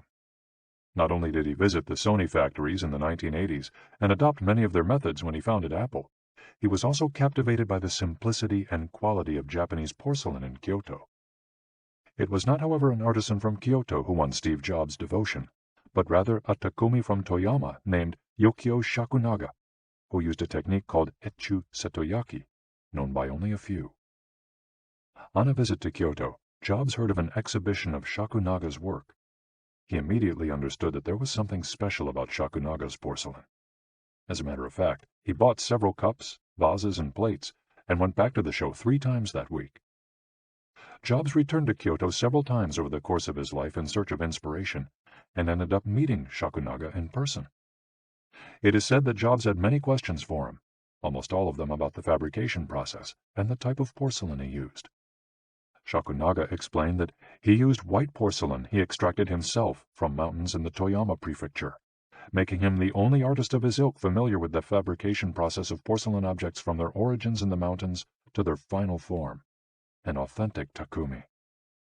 Jobs was so impressed that he considered going to Toyama to see the mountain where Shakunaga got his porcelain, but thought better of it when he heard that it was more than 4 hours by train from Kyoto. In an interview after Jobs' death, Shakunaga said he was very proud that his work had been appreciated by the man who created the iPhone. He added that Jobs' last purchase from him had been a set of 12 teacups. Jobs had asked for something special, a new style. To satisfy this request, Shakunaga made 150 teacups in the process of testing out new ideas. Of these, he chose the 12 best and sent them to the Jobs family. Ever since his first trip to Japan, Jobs was fascinated and inspired by the country's artisans, engineers, especially at Sony, philosophy, especially Zen, and cuisine, especially sushi. Sophisticated simplicity. What do Japanese artisans, engineers, Zen philosophy, and cuisine have in common? Simplicity and attention to detail. It is not a lazy simplicity, but a sophisticated one that searches out new frontiers, always taking the object, the body and mind, or the cuisine to the next level, according to one's Ikigai. As Csikszentmihalyi would say, the key is always having a meaningful challenge to overcome in order to maintain flow. The documentary Jiro Dreams of Sushi gives us another example of a Takumi, this time in the kitchen. Its protagonist has been making sushi every day for more than 80 years and owns a small sushi restaurant near the Ginza subway station in Tokyo. He and his son go every day to the famous Tsukiji fish market and choose the best fish to bring back to the restaurant. In the documentary, we see one of Jiro's apprentices learning to make tamago, a thin, slightly sweet omelet. No matter how hard he tries, he can't get Jiro's approval. He keeps practicing for years until he finally does. Why does the apprentice refuse to give up? Doesn't he get bored cooking eggs every day? No, because making sushi is his Ikigai too. Both Jiro and his son are culinary artists. They don't get bored when they cook. They achieve a state of flow. They enjoy themselves completely when they're in the kitchen. That is their happiness, their Ikigai. They've learned to take pleasure in their work, to lose their sense of time. Beyond the close relationship between father and son, which helps keep the challenge going each day, they also work in a quiet, peaceful environment that allows them to concentrate. Even after receiving a 3-star rating from Michelin, they never considered opening other locations or expanding the business. They serve just 10 patrons at a time at the bar of their small restaurant. Jiro's family isn't looking to make money. Instead, they value good working conditions and creating an environment in which they can flow while making the best sushi in the world. Jiro, like Yukio's Shakunaga, begins his work at the source. He goes to the fish market to find the best tuna. Shakunaga goes to the mountains to find the best porcelain. When they get down to work, both become one with the object they're creating. This unity with the object that they reach in a state of flow takes on special meaning in Japan, where, according to Shintoism, forests, trees, and objects have a kami, spirit or god within them. When someone, whether an artist, an engineer, or a chef, sets out to create something, his or her responsibility is to use nature to give it life, while respecting that nature at every moment. During this process, the artisan becomes one with the object and flows with it. An ironworker would say that metal has a life of its own, just as someone making ceramics would say the clay does. The Japanese are skilled at bringing nature and technology together, not man versus nature, but a union of the two. The purity of Ghibli. There are those who say that the Shinto value of being connected with nature is vanishing. One of the harshest critics of this loss is another artist with a clearly defined Ikigai, Hayao Miyazaki, the director of the animated films produced by Studio Ghibli. In nearly all his films, we see humans, technology, fantasy, and nature in a state of conflict, and in the end, coming together. One of the most poignant metaphors in his film, Spirited Away, is an obese spirit covered in trash that represents pollution of the rivers. In Miyazaki's films, forests have personalities, trees have feelings, and robots befriend birds. Considered a national treasure by the Japanese government, Miyazaki is an artist capable of becoming completely absorbed in his art. He uses a cell phone from the late 1990s, and he makes his entire team draw by hand. He directs his films by rendering on paper even the tiniest detail, achieving flow by drawing, not by using a computer. Thanks to this obsession on the director's part, Studio Ghibli is one of the only studios in the world where almost the entire production process is carried out using traditional techniques. Those who have visited Studio Ghibli know that it's fairly typical on a given Sunday to see a solitary individual tucked away in a corner, hard at work. A man in simple clothes who will greet them with an "Ohayo," hello, without looking up. Miyazaki is so passionate about his work that he spends many Sundays in the studio, enjoying the state of flow, putting his Ikigai above all else. Visitors know that under no circumstances is one to bother Miyazaki, who is known for his quick temper, especially if he is interrupted while drawing. In 2013, Miyazaki announced he was going to retire. To commemorate his retirement, the television station NHK made a documentary showing him in his last days at work. He is drawing in nearly every scene of the film. In one scene, several of his colleagues are seen coming out of a meeting, and there he is, drawing in a corner, paying no attention to them. In another scene, he is shown walking to work on December 30th, a national holiday in Japan, and opening the doors of Studio Ghibli so he can spend the day there, drawing alone. Miyazaki can't stop drawing. The day after his retirement, instead of going on vacation or staying at home, he went to Studio Ghibli and sat down to draw. His colleagues put on their best poker faces, not knowing what to say. 1 year later, he announced he wouldn't make any more feature films, but that he would keep on drawing until the day he died. Can someone really retire if he's passionate about what he does? The Recluses. It is not only the Japanese who have this capacity. There are artists and scientists all over the world with strong, clear ikigais. They do what they love until their dying day. The last thing Einstein wrote before closing his eyes forever was a formula that attempted to unite all the forces of the universe in a single theory. When he died, he was still doing what he loved. If he hadn't been a physicist, he said, he would have been happy as a musician. When he wasn't focused on physics or mathematics, he enjoyed playing the violin. Reaching a state of flow while working on his formulas or playing music, his two ikigais, brought him endless pleasure. Many such artists might seem misanthropic or reclusive, but what they are really doing is protecting the time that brings them happiness, sometimes at the expense of other aspects of their lives. They are outliers who apply the principles of flow to their lives to an extreme. Another example of this kind of artist is the novelist Haruki Murakami. He sees only a close circle of friends and appears in public in Japan only once every few years. Artists know how important it is to protect their space, control their environment, and be free from distractions if they want to flow with their ikigai. Microflow. Enjoying mundane tasks.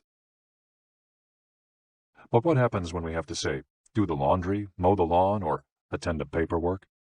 Is there a way to make these mundane tasks enjoyable? Near the Shinjuku subway station, in one of the neural centers of Tokyo, there is a supermarket that still employs elevator operators. The elevators are fairly standard and could easily be operated by the customers, but the store prefers to provide the service of someone holding the door open for you, pushing the button for your floor, and bowing as you exit. If you ask around, you'll learn that there is one elevator operator who has been doing the same job since 2004. She is always smiling and enthusiastic about her work. How is she able to enjoy such a job? Doesn't she get bored doing something so repetitive? On closer inspection, it becomes clear that the elevator operator is not just pushing buttons, but is instead performing a whole sequence of movements. She begins by greeting the customers with a song-like salutation, followed by a bow and a welcoming wave of the hand. Then she presses the elevator button with a graceful movement, as though she is a geisha offering a client a cup of tea. Csikszentmihalyi calls this microflow. We've all been bored in a class or at a conference and started doodling to keep ourselves entertained, or whistled while painting a wall. If we're not truly being challenged, we get bored and add a layer of complexity to amuse ourselves.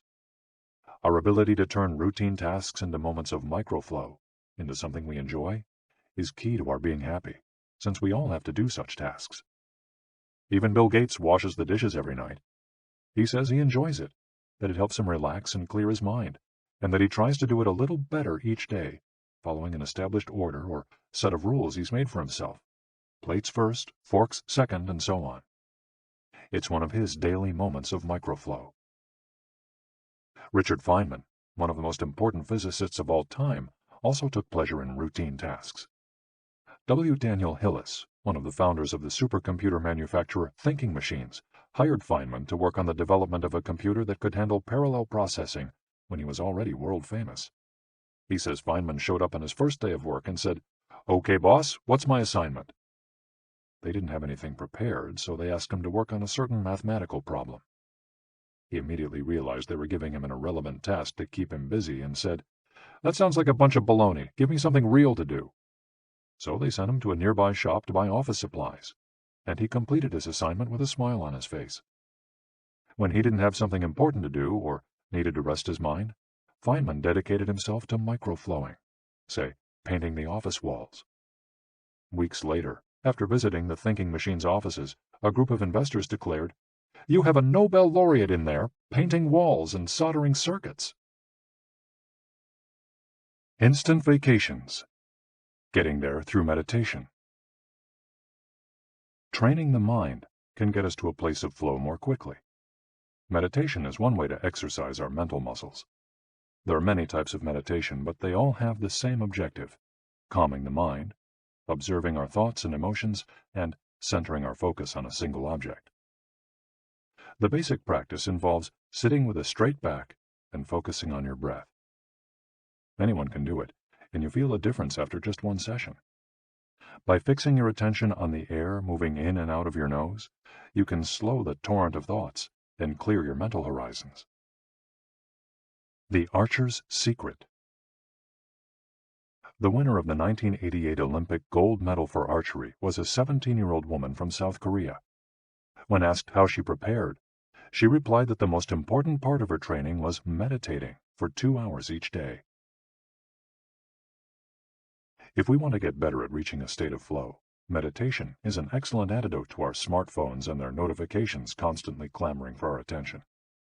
One of the most common mistakes among people starting to meditate is worrying about doing it right, achieving absolute mental silence or reaching nirvana. The most important thing is to focus on the journey. Since the mind is a constant swirl of thoughts, ideas, and emotions, slowing down the centrifuge, even for just a few seconds, can help us feel more rested and leave us with a sense of clarity. In fact, one of the things we learn in the practice of meditation is not to worry about anything that flits across our mental screen. The idea of killing our boss might flash into our mind, but we simply label it as a thought and let it pass like a cloud, without judging or rejecting it. It's only a thought, one of the 60,000 we have every day, according to some experts. Meditation generates alpha and theta brainwaves. For those experienced in meditation, these waves appear right away, while it might take half an hour for a beginner to experience them. These relaxing brainwaves are the ones that are activated right before we fall asleep, as we lie in the sun or right after taking a hot bath. We all carry a spa with us everywhere we go. It's just a matter of knowing how to get in, something anyone can do with a bit of practice. Humans as ritualistic beings. Life is inherently ritualistic. We could argue that humans naturally follow rituals that keep us busy. In some modern cultures, we've been forced out of our ritualistic lives to pursue goal after goal in order to be seen as successful. But throughout history, humans have always been busy. We were hunting, cooking, farming, exploring, and raising families, activities that were structured as rituals to keep us busy throughout our days. But in an unusual way, rituals still permeate daily life and business practices in modern Japan. The main religions in Japan, Confucianism, Buddhism, and Shintoism, are all ones in which the rituals are more important than absolute rules. When doing business in Japan, process, manners, and how you work on something is more important than the final results. Whether this is good or bad for the economy is beyond the scope of this audiobook. What is indisputable, though, is that finding flow in a ritualistic workplace is much easier than in one in which we are continually stressed out trying to achieve unclear goals set by our bosses. Rituals give us clear rules and objectives, which help us enter a state of flow. When we have only a big goal in front of us, we might feel lost or overwhelmed by it. Rituals help us by giving us the process, the sub-steps on the path to achieving a goal. When confronted with a big goal, try to break it down into parts, and then attack each part one by one. Focus on enjoying your daily rituals, using them as tools to enter a state of flow. Don't worry about the outcome. It will come naturally. Happiness is in the doing, not in the result. As a rule of thumb, remind yourself, rituals over goals. The happiest people are not the ones who achieve the most. They're the ones who spend more time than others in a state of flow. Using flow to find your Ikigai. After hearing this chapter, you should have a better idea of which activities in your life make you enter flow. Write all of them on a piece of paper. Then, ask yourself 3 questions. What do the activities that drive you to flow have in common? Why do these activities drive you to flow? For example, are all the activities you most like doing ones that you practice alone or with other people? Do you flow more when doing things that require you to move your body, or just to think? In the answers to these questions, you might find the underlying Ikigai that drives your life. If you don't, then keep searching by going deeper into what you like by spending more of your time in the activities that make you flow. Also, try new things that are not on the list of what makes you flow, but that are similar and that you're curious about. For example, if photography is something that drives you into flow, you could also try painting. You might even like it more. Or if you love snowboarding and have never tried surfing, flow is mysterious. It's like a muscle. The more you train it, the more you will flow, and the closer you'll be to your Ikigai.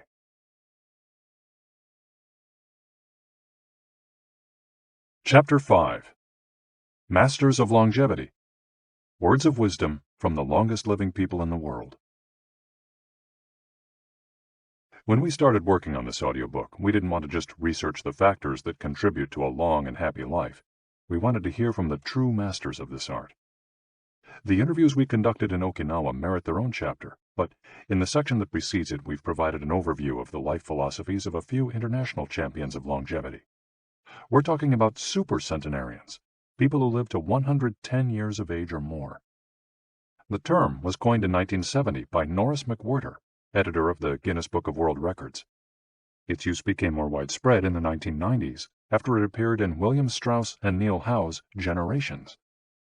Today, there are an estimated 300 to 450 super centenarians in the world, although the age of only around 75 of them has been confirmed. They aren't superheroes, but we could see them as such for having spent far more time on this planet than the average life expectancy would predict.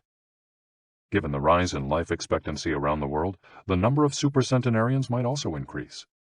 A healthy and purposeful life could help us join their ranks. Let's take a look at what a few of them have to say. Misao Okawa, 117. Eat and sleep, and you'll live a long time. You have to learn to relax. According to the Gerontology Research Group, until April 2015, the oldest living person in the world was Misao Okawa, who passed away in a care facility in Osaka, Japan after living for 117 years, 27 days. The daughter of a textile merchant, she was born in 1898, when Spain lost its colonies in Cuba and the Philippines, and the United States annexed Hawaii and launched Pepsi-Cola. Until she was 110, this woman, who lived in 3 different centuries, cared for herself unassisted. When specialists asked about her self-care routine, Misao answered simply, "Eating sushi and sleeping," to which we should add, having a tremendous thirst for life. When they inquired about her secret for longevity, she answered with a smile, "I ask myself the same thing." Proof that Japan continues to be a factory of long life. In July of the same year, Sakari Momoi passed away at 112 years and 150 days old.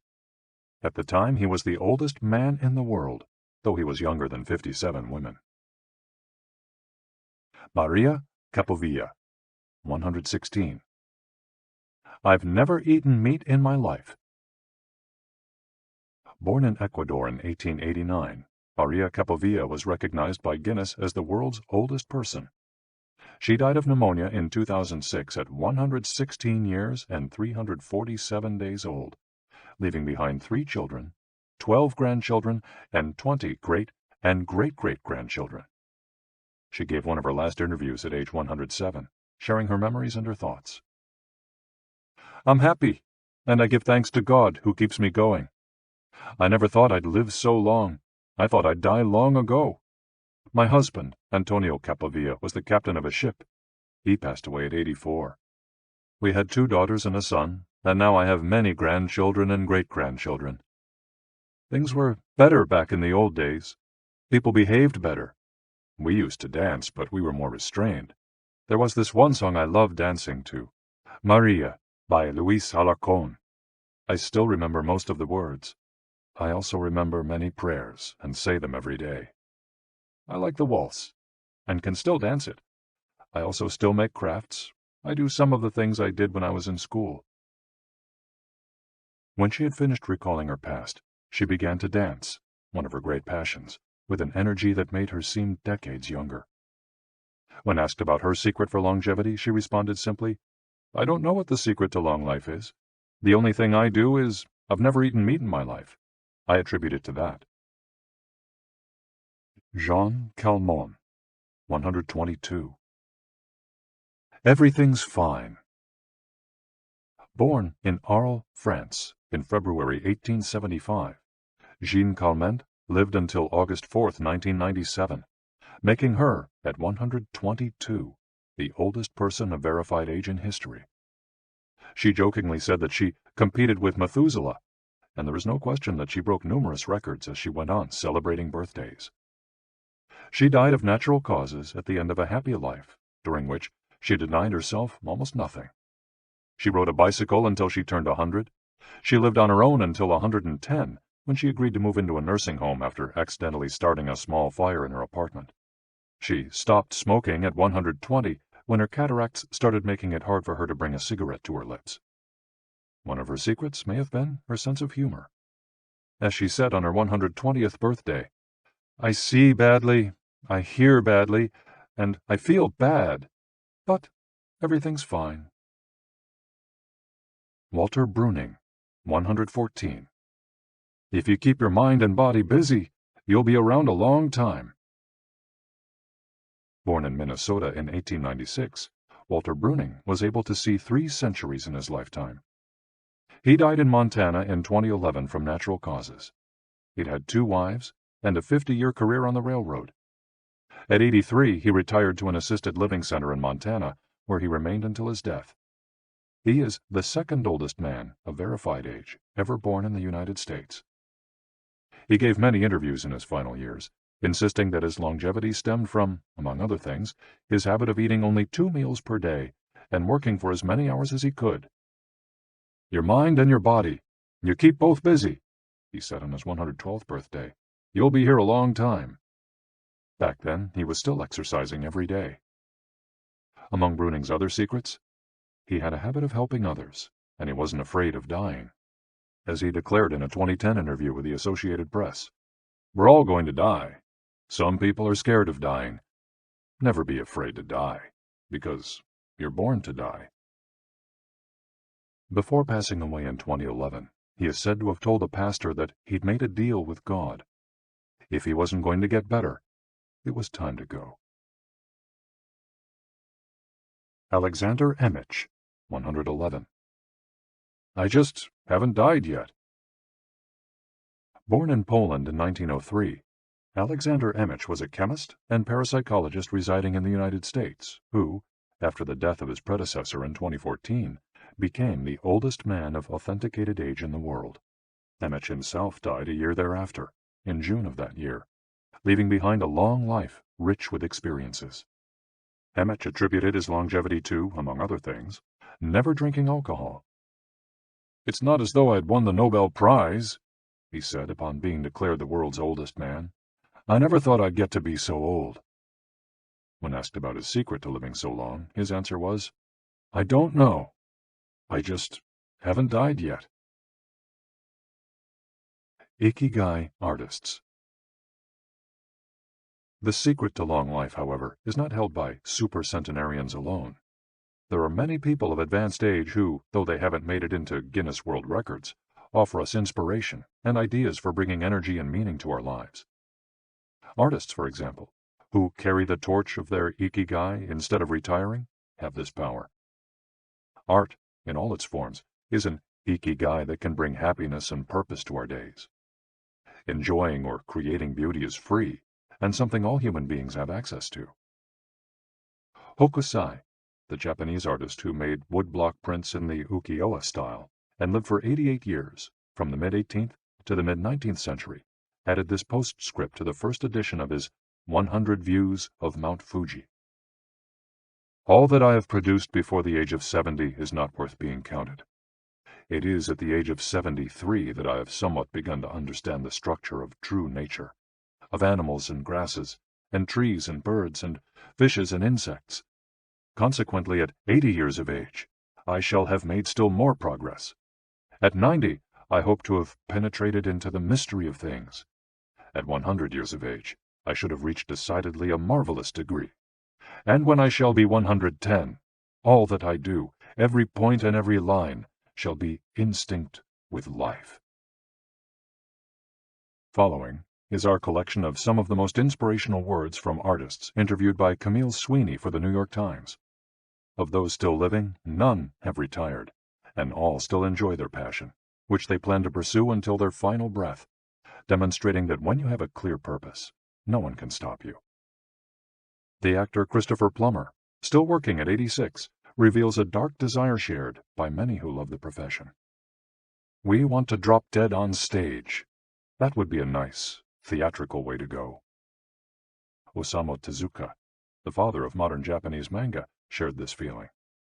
Before he died in 1989, his last words as he drew one final cartoon were, "Please, just let me work." The 86-year-old filmmaker Frederick Wiseman declared on a stroll through Paris that he likes to work, which is why he does it with such intensity. "Everybody complains about their aches and pains and all that, but my friends are either dead or are still working," he said.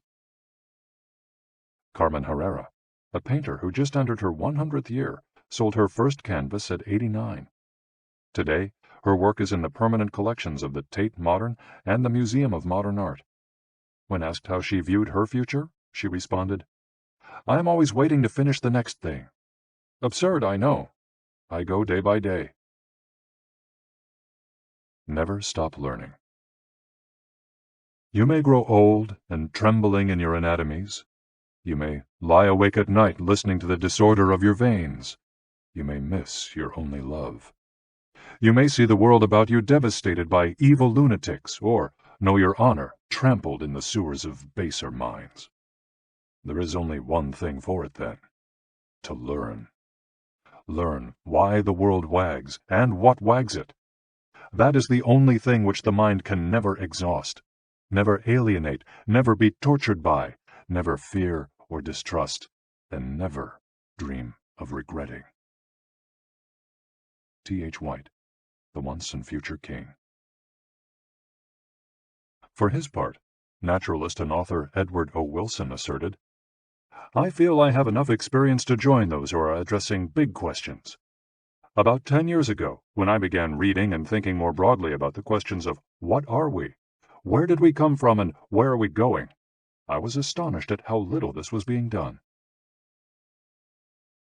Ellsworth Kelly, an artist who passed away in 2015 at the age of 92, assured us that the idea that we lose our faculties with age is, in part, a myth, because instead we develop a greater clarity and capacity for observation. It's one thing about getting older. You see more. Every day, I'm continuing to see new things. That's why there are new paintings. At age 86, the architect Frank Gehry reminds us that some buildings can take 7 years, from the time you're hired until you're finished, a fact that favors a patient attitude with regard to the passage of time. The man responsible for the Guggenheim Museum Bilbao, however, knows how to live in the here and now. You stay in your time. You don't go backward. I think if you relate to the time you're in, you keep your eyes and ears open, read the paper, see what's going on, stay curious about everything, you will automatically be in your time. Longevity in Japan. Because of its robust civil registry, many of those verified as having lived the longest are found in the United States. However, there are many centenarians living in remote villages in other countries. A peaceful life in the countryside seems pretty common among people who have watched a century pass. Without question, the international superstar of longevity is Japan, which has the highest life expectancy of any country in the world. In addition to a healthy diet, which we will explore in detail, and an integrated healthcare system in which people go to the doctor for regular checkups to prevent disease, longevity in Japan is closely tied to its culture, as we'll see later on. The sense of community and the fact that Japanese people make an effort to stay active until the very end are key elements of their secret to long life.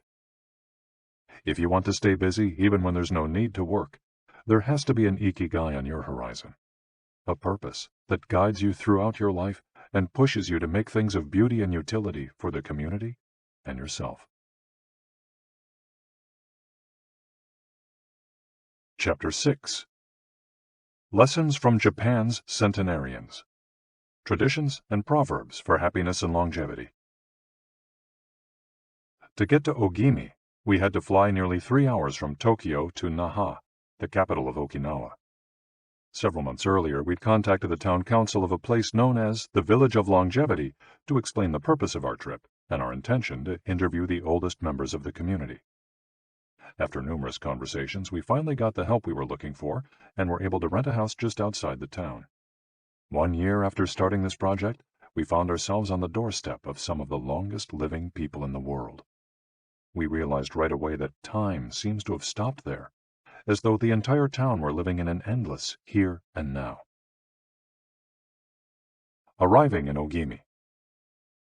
After 2 hours on the road from Naha, we're finally able to stop worrying about the traffic. To our left are the sea and an empty stretch of beach. To our right, the mountainous jungle of Okinawa's Yanbaru forests. Once Route 58 passes Nago, where Orion beer, the pride of Okinawa, is made, it skirts the coast until it reaches Ogimi. Every now and then a few little houses and stores crop up in the narrow stretch of land between the road and the base of the mountain. We pass small clusters of houses scattered here and there as we enter the municipality of Ogimi, but the town doesn't really seem to have a center. Our GPS finally guides us to our destination, the Center for the Support and Promotion of Well-Being, housed in an unattractive cinder block building right off the highway. We go in through the back door, where a man named Taira is waiting for us. Beside him is a petite, cheerful woman who introduces herself as Yuki. 2 other women immediately get up from desks and show us to a conference room. They serve us each a cup of green tea and a few shikuwasa, a small citrus fruit that packs a big nutritional punch, as we'll see later on. Taira sits down across from us in his formal suit and opens up a large planner and a 3-ring binder. Yuki sits next to him. The binder contains a list of all the town's residents, organized by age and club, or moai. Taira points out that these groups of people who help one another are characteristic of Ogimi. The moai are not organized around any concrete objective. They function more like a family. Taira also tells us that volunteer work, rather than money, drives much of what happens in Ogimi. Everyone offers to pitch in, and the local government takes care of assigning tasks. This way, everyone can be useful and feels like part of the community. Ogimi is the penultimate town before Cape Hado, the northernmost point of the largest island in the archipelago. From the top of Ogimi's mountains, we're able to look down over the whole town. Almost everything is the green of the Yanbaru jungle, making us wonder where the nearly 3,200 residents are hiding. We can see a few houses, but they're scattered in little clusters near the sea or in small valleys, accessible by side roads. Communal life. We're invited to eat in one of Ogimi's few restaurants, but when we arrive, the only 3 tables are already reserved. "Don't worry, we'll go to Churaumi instead. It never fills up," says Yuki, walking back to the car. She's still driving at age 88, and takes great pride in that. Her co-pilot is 99, and has also decided to spend the day with us. We have to drive fast to keep up with them on a highway that is sometimes more dirt than asphalt. Finally reaching the other end of the jungle, we can at last sit down to eat. "I don't really go to restaurants," Yuki says as we take our seats. "Almost everything I eat comes from my vegetable garden, and I buy my fish from Tanaka, who's been my friend forever." The restaurant is right by the sea, and seems like something from the planet Tatooine from Star Wars. The menu boasts in large letters that it serves slow food, prepared with organic vegetables grown in the town. "But really," Yuki continues, "food is the least important thing." She is extroverted and rather pretty. She likes to talk about her role as the director of several associations run by the local government. "Food won't help you live longer," she says, bringing to her lips a bite of the diminutive confection that followed our meal. "The secret is smiling and having a good time."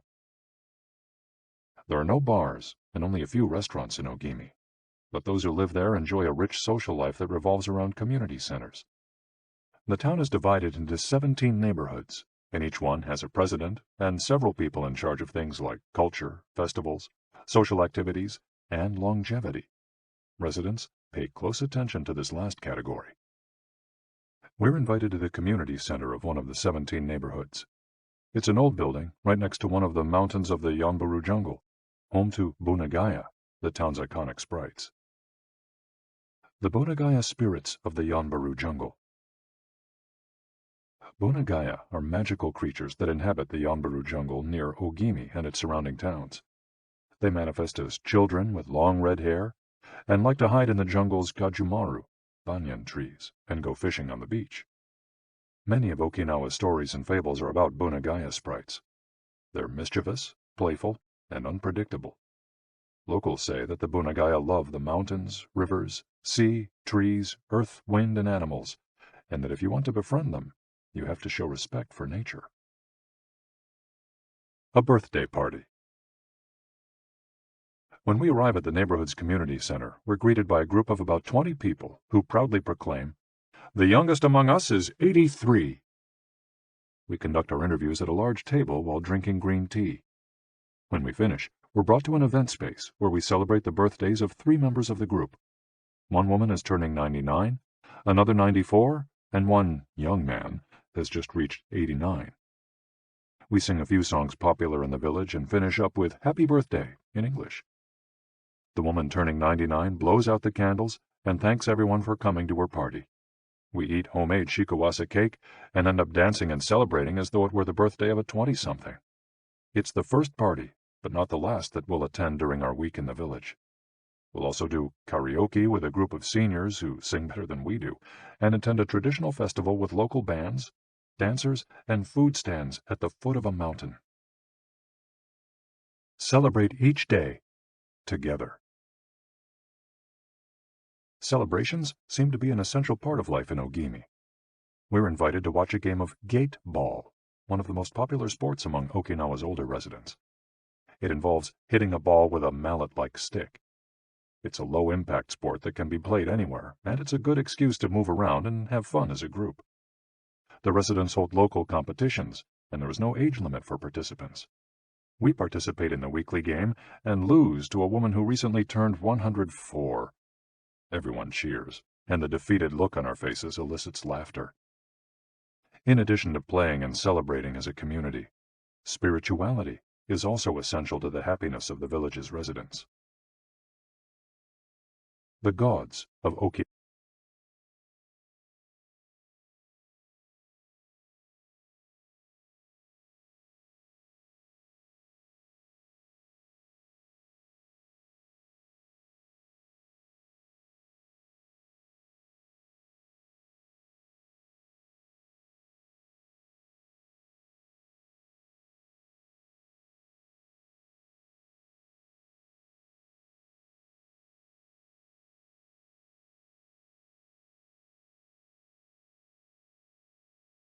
The main religion in Okinawa is known as Ryukyu Shinto.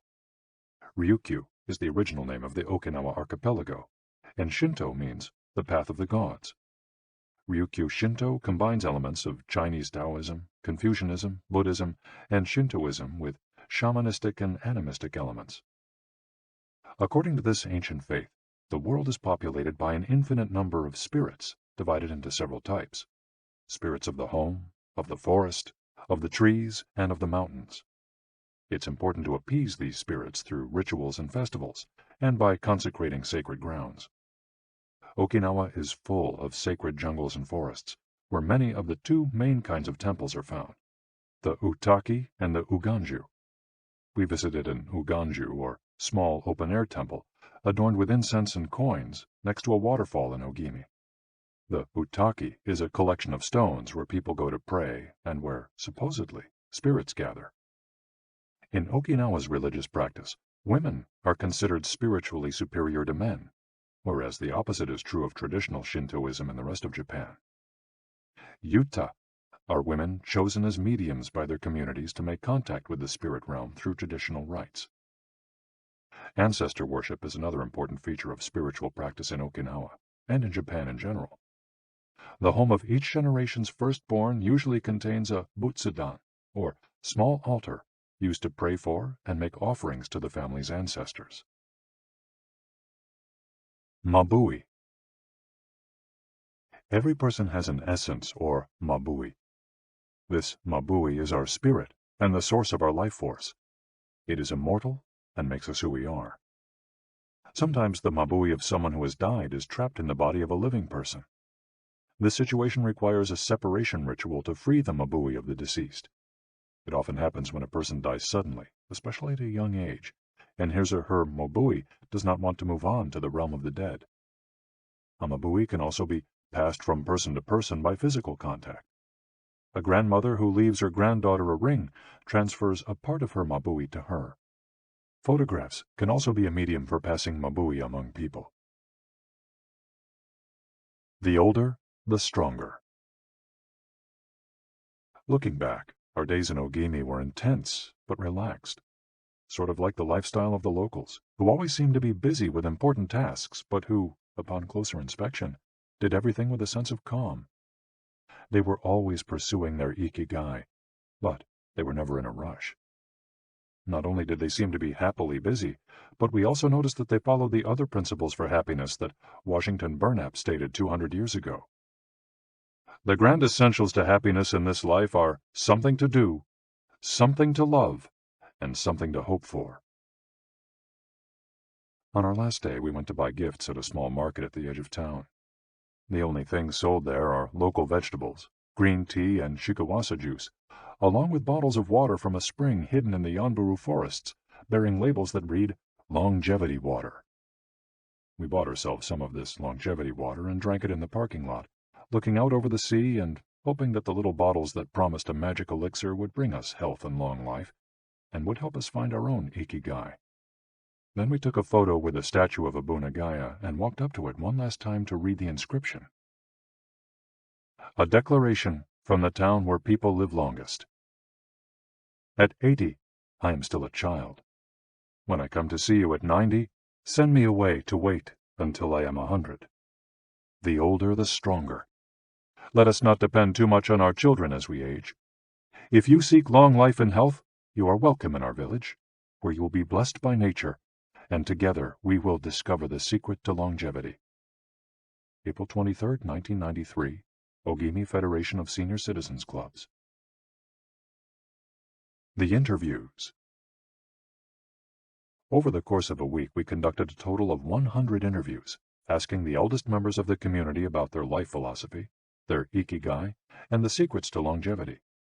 We filmed these conversations with 2 cameras for use in a little documentary, and chose a few especially meaningful and inspiring statements to include in this section of the audiobook. 1. Don't worry. The secret to a long life is not to worry, and to keep your heart young. Don't let it grow old. Open your heart to people with a nice smile on your face. If you smile and open your heart, your grandchildren and everyone else will want to see you. The best way to avoid anxiety is to go out in the street and say hello to people. I do it every day. I go out there and say hello and see you later. Then I go home and care for my vegetable garden. In the afternoon, I spend time with friends. Here, everyone gets along. We try not to cause problems. Spending time together and having fun is the only thing that matters. 2. Cultivate good habits. I feel joy every morning waking up at 6 and opening the curtains to look out at my garden where I grow my own vegetables. I go right outside to check on my tomatoes, my mandarin oranges. I love the sight of them. It relaxes me. After an hour in the garden, I go back inside and make breakfast. I plant my own vegetables and cook them myself. That's my Ikigai. The key to staying sharp in old age is in your fingers. From your fingers to your brain and back again. If you keep your fingers busy, you'll live to see 100. I get up at 4 every day. I set my alarm for that time, have a cup of coffee, and do a little exercise, lifting my arms. That gives me energy for the rest of the day. I eat a bit of everything. I think that's the secret. I like variety in what I eat. I think it tastes better. Working.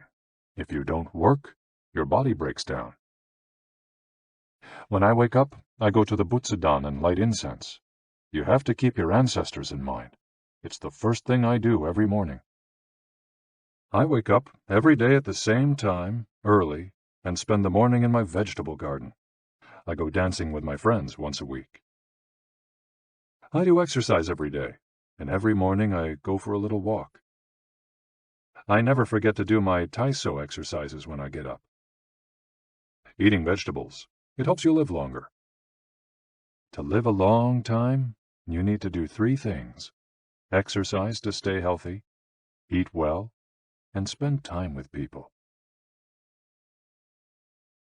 3. Nurture your friendships every day.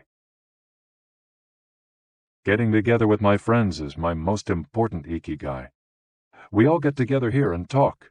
It's very important. I always know I'll see them all here tomorrow, and that's one of my favorite things in life. My main hobby is getting together with friends and neighbors. Talking each day with the people you love, that's the secret to a long life. I say hello and see you later to the children on their way to school and wave at everyone who goes by me in their car. Drive safely, I say. Between 7:20 a.m. and 8:15 a.m., I'm outside on my feet the whole time, saying hello to people. Once everyone's gone, I go back inside.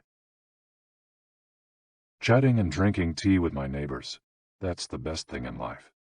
And singing together. I wake up at 5 every morning, leave the house, and walk to the sea. Then I go to a friend's house and we have tea together. That's the secret to a long life, getting together with people and going from place to place. 4. Live an unhurried life. My secret to a long life is always saying to myself, slow down and relax. You live much longer if you're not in a hurry. I make things with wicker. That's my Ikigai. The first thing I do when I wake up is pray. Then I do my exercises and eat breakfast. At 7, I calmly start working on my wicker. When I get tired at 5, I go visit my friends.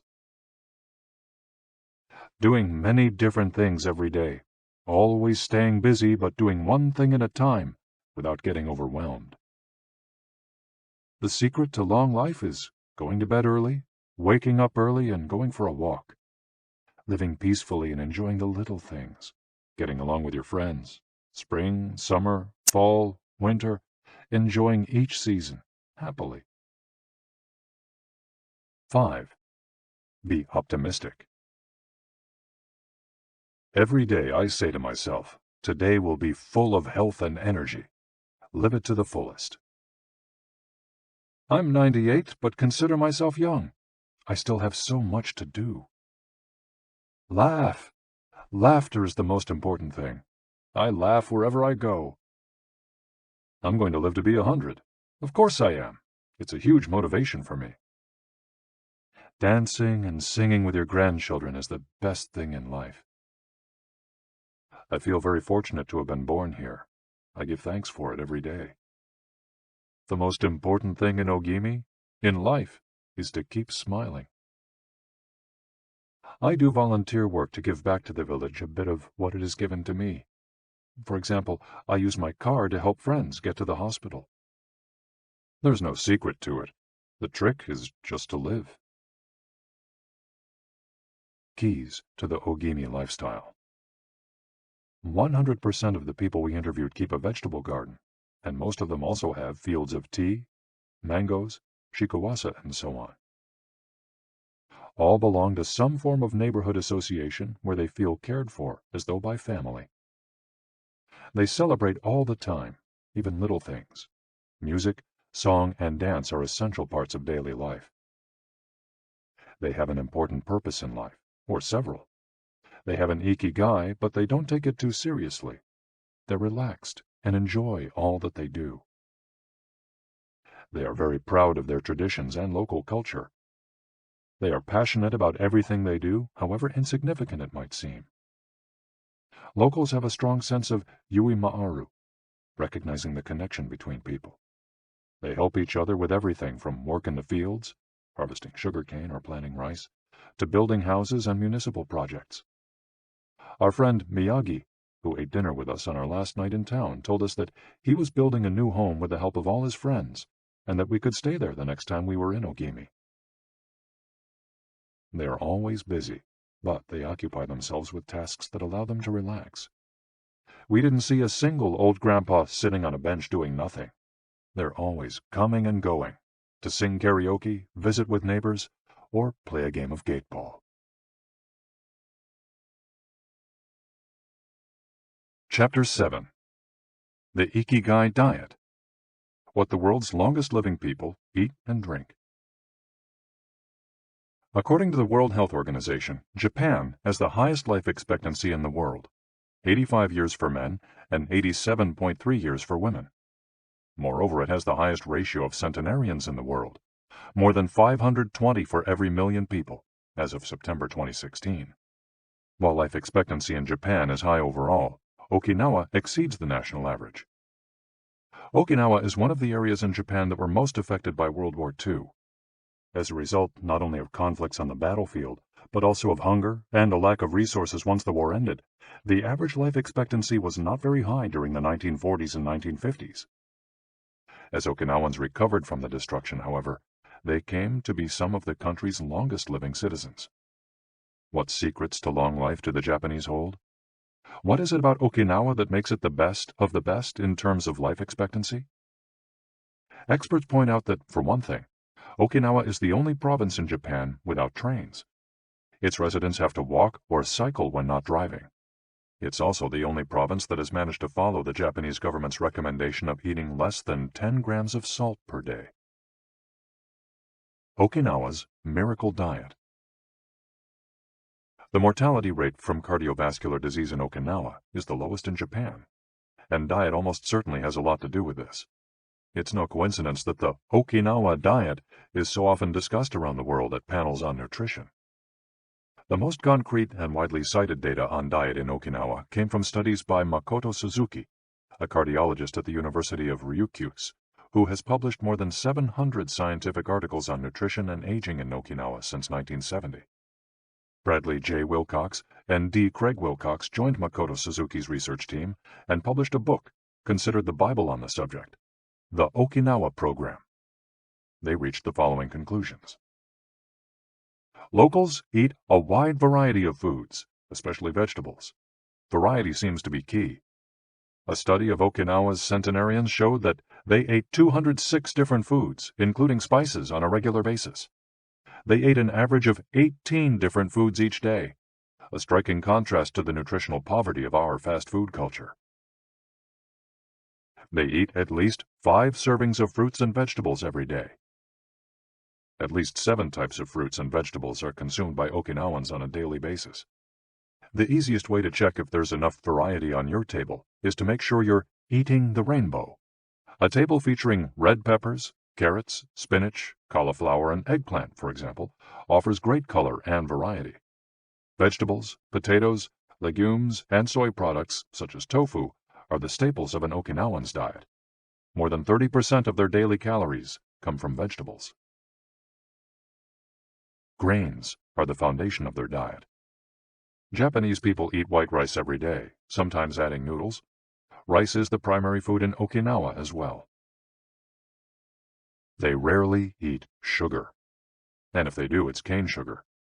We drove through several sugarcane fields every morning on our way to Ogimi, and even drank a glass of cane juice at Nakijin Castle. Beside the stall selling the juice was a sign describing the anti-carcinogenic benefits of sugarcane. In addition to these basic dietary principles, Okinawans eat fish an average of 3 times per week. Unlike in other parts of Japan, the most frequently consumed meat is pork, though locals eat it only once or twice per week. Along these lines, Makoto Suzuki's studies indicate the following. Okinawans consume, in general, 1/3 as much sugar as the rest of Japan's population, which means that sweets and chocolate are much less a part of their diet. They also eat practically half as much salt as the rest of Japan, 7 grams per day compared to an average of 12. They consume fewer calories, an average of 1,785 per day, compared to 2,068 in the rest of Japan. In fact, low caloric intake is common among the 5 blue zones. Hara-Hachi-Bu. This brings us back to the 80% rule we mentioned in the first chapter, a concept known in Japanese as Hara-Hachi-Bu. It's easy to do. When you notice you're almost full but could have a little more, just stop eating. One easy way to start applying the concept of Hara-Hachi-Bu is to skip dessert, or to reduce portion size. The idea is to still be a little bit hungry when you finish. This is why portion size tends to be much smaller in Japan than in the West. Food isn't served as appetizers, main courses, and dessert. Instead, it's much more common to see everything presented at once on small plates. One with rice, another with vegetables, a bowl of miso soup, and something to snack on. Serving food on many small plates makes it easier to avoid eating too much, and facilitates the varied diet discussed at the beginning of this chapter. Hara-Hachi-Bu is an ancient practice. The 12th century book on Zen Buddhism, Zazen Youjinki, recommends eating 2/3 as much as you might want to. Eating less than one might want is common among all Buddhist temples in the East. Perhaps Buddhism recognized the benefits of limiting caloric intake more than 9 centuries ago. So, eat less to live longer? Few would challenge this idea. Without taking it to the extreme of malnutrition, of course, eating fewer calories than our bodies ask for seems to increase longevity. The key to staying healthy while consuming fewer calories is eating foods with a high nutritional value, especially superfoods, and avoiding those that add to our overall caloric intake but offer little to no nutritional value. The calorie restriction we've been discussing is one of the most effective ways to add years to your life. If the body regularly consumes enough or too many calories, it gets lethargic and starts to wear down, expending significant energy on digestion alone.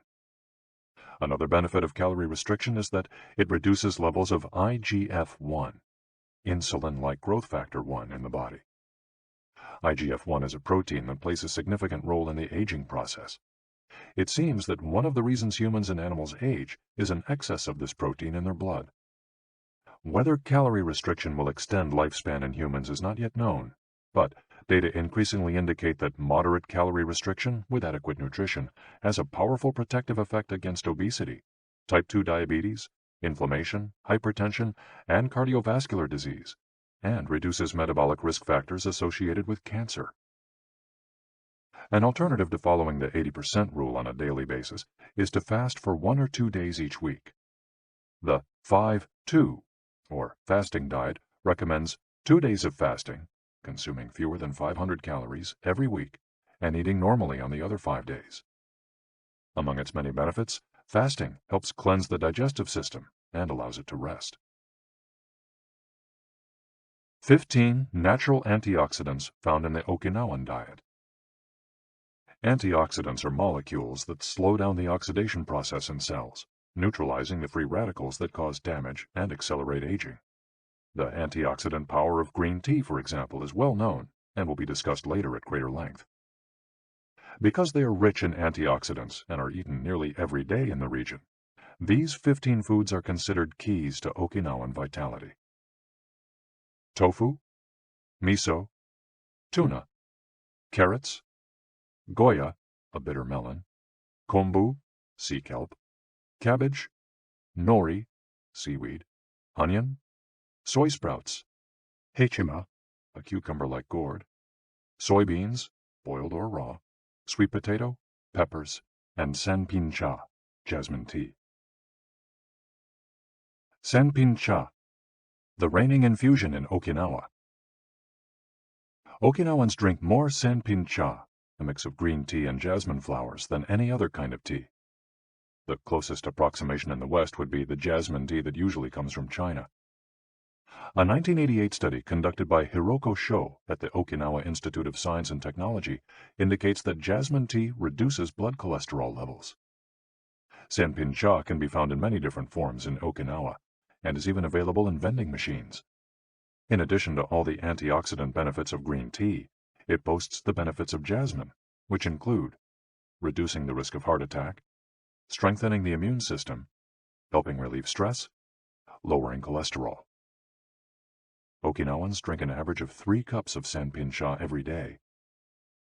It might be hard to find exactly the same blend in the West, but we can drink jasmine tea, or even a high-quality green tea instead.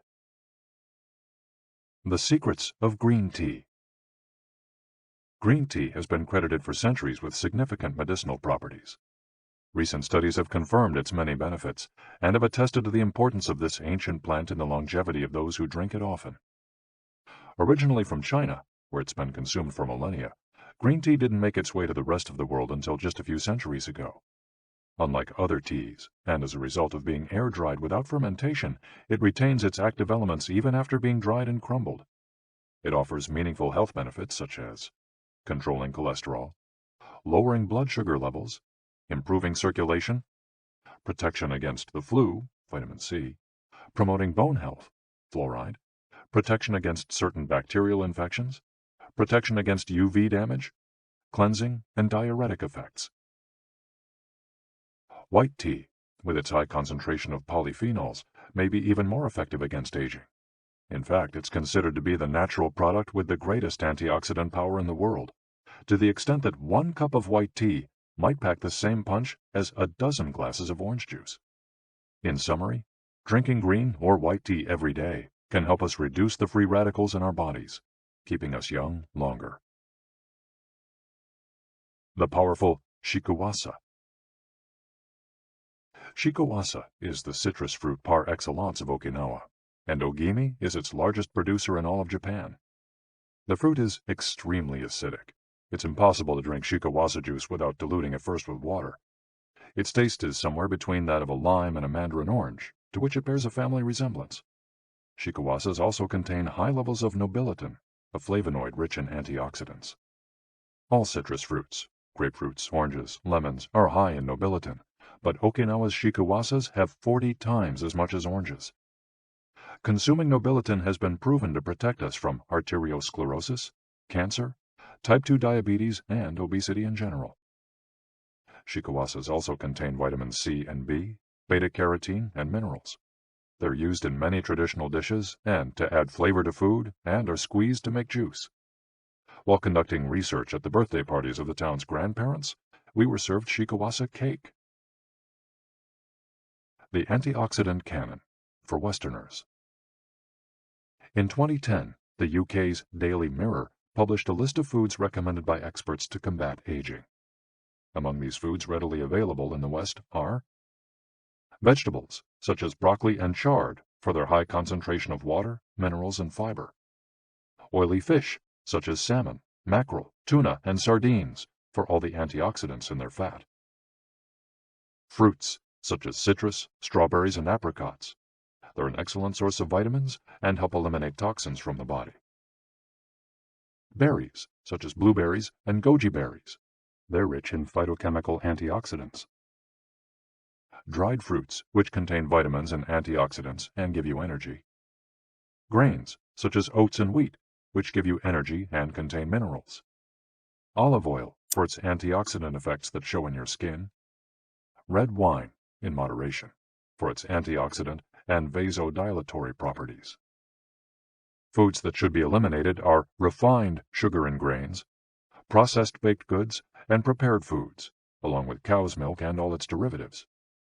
Following this diet will help you feel younger and slow the process of premature aging. Chapter 8. Gentle Movements, Longer Life. Exercises from the East that promote health and longevity. Studies from the Blue Zone suggest that the people who live the longest are not the ones who do the most exercise, but rather the ones who move the most.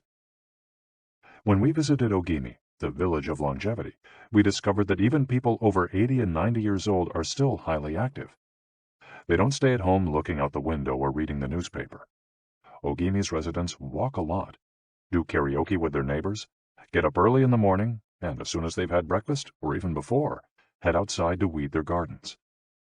They don't go to the gym or exercise intensely, but they almost never stop moving in the course of their daily routines. As easy as getting out of your chair. Metabolism slows down 90% after 30 minutes of sitting. The enzymes that move the bad fat from your arteries to your muscles, where it can get burned off, slow down. And after 2 hours, good cholesterol drops 20%. Just getting up for 5 minutes is going to get things going again. These things are so simple they're almost stupid, says Gavin Bradley in a 2015 interview with Bridget Schulte for the Washington Post. Bradley is one of the preeminent experts on the subject, and the director of an international organization dedicated to building awareness of how detrimental sitting all the time can be to our health. If we live in a city, we might find it hard to move in natural and healthy ways every day, but we can turn to exercises that have proven for centuries to be good for the body. The Eastern disciplines for bringing body, mind, and soul into balance have become quite popular in the West, but in their countries of origin, they've been used for ages to promote health. Yoga, originally from India, though very popular in Japan, and China's Qigong and Tai Chi, among other disciplines, seek to create harmony between a person's body and mind so they can face the world with strength, joy, and serenity. They're touted as elixirs of youth, and science has endorsed the claim. These gentle exercises offer extraordinary health benefits and are particularly appropriate for older individuals who have a harder time staying fit. Tai Chi has been shown, among other things, to slow the development of osteoporosis and Parkinson's disease, to increase circulation, and to improve muscle tone and flexibility. Its emotional benefits are just as important. It's a great shield against stress and depression. You don't need to go to the gym for an hour every day or run marathons. As Japanese centenarians show us, all you need is to add movement to your day. Practicing any of these Eastern disciplines on a regular basis is a great way to do so. An added benefit is that they all have well-defined steps, and as we heard in Chapter 4, disciplines with clear rules are good for flow. If you don't like any of these disciplines, feel free to choose a practice that you love and that makes you move. Following, we'll take a look at some of the practices that promote health and longevity. But first, a little appetizer, a singularly Japanese exercise for starting your day. Radio Taiso. This morning warm-up has been around since before World War II. The radio part of its name is from when the instructions for each exercise were transmitted over the radio, but today people usually do these movements while tuned to a television channel or internet video demonstrating the steps. One of the main purposes of doing radio Taiso is to promote a spirit of unity among participants. The exercises are always done in groups, usually in schools before the start of classes, and in businesses before the workday begins. Statistics show that 30% of Japanese practice radio taiso for a few minutes every morning. But radio taiso is one thing that almost everyone we interviewed in Ogimi had in common.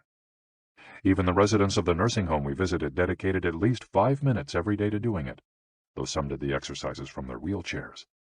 We joined them on their daily practice, and we felt refreshed for the rest of the day. When these exercises are done in a group, it's usually on a sports field or in a large reception hall, and typically involves some kind of loudspeaker. The exercises take 5 or 10 minutes, depending on whether you do all or only some of them. They focus on dynamic stretching and increasing joint mobility. One of the most iconic radio taiso exercises consists of simply raising your arms above your head and then bringing them down in a circular motion. It's a tool to wake up the body, an easy mobility workout that is low in intensity and that focuses on exercising as many joints as possible. It might seem basic, but in our modern lives, we can spend days without raising our arms above our ears. Think about it. Our arms are down when using computers, when using smartphones, when reading books. One of the few times we raise our hands over our heads is when reaching for something in a cupboard or closet, while our ancestors were raising their hands over their heads all the time when gathering things from trees. Radio taiso helps us to practice all the basic movements of the body. Yoga. Popular in Japan as well as in the West, yoga can be done by almost anyone. Some of its poses have even been adapted for pregnant women and practitioners with physical disabilities. Yoga comes from India, where it was developed millennia ago to unite our mental and physical elements. The word yoga itself comes from the Sanskrit term for yoke, which refers to the crosspiece that binds draft animals to one another and to the cart they're pulling. Yoga strives to unite body and mind in the same way, guiding us toward a healthy lifestyle in harmony with the world around us. The main objectives of yoga are to bring us closer to our human nature, mental and physical purification, to bring us closer to the divine. Styles of yoga. Though all are oriented towards similar goals, there are many different types of yoga that vary according to the traditions and texts from which they were developed. The differences among them lie, as the masters say, in the path taken to the summit of our best self. Jnana Yoga. The yoga of wisdom, the search for discipline and mental growth. Karma Yoga focuses on action, on tasks and duties that benefit oneself and one's community. Bhakti Yoga, the yoga of devotion and surrender to the divine. Mantra Yoga focuses on the recitation of mantras to reach a state of relaxation. Kundalini Yoga combines diverse steps to reach the desired mental state. Raja Yoga, also known as the royal path, encompasses a range of steps geared toward achieving communion with oneself and others. Hatha Yoga, the most widespread form in the West and Japan, characterized by asanas, or poses, combined in a quest for balance. How to do a sun salutation. The sun salutation is one of the most iconic exercises in Hatha Yoga. To do it, you simply have to follow these 12 basic movements. 1. With your feet together, stand up straight, but keep your muscles relaxed. Exhale.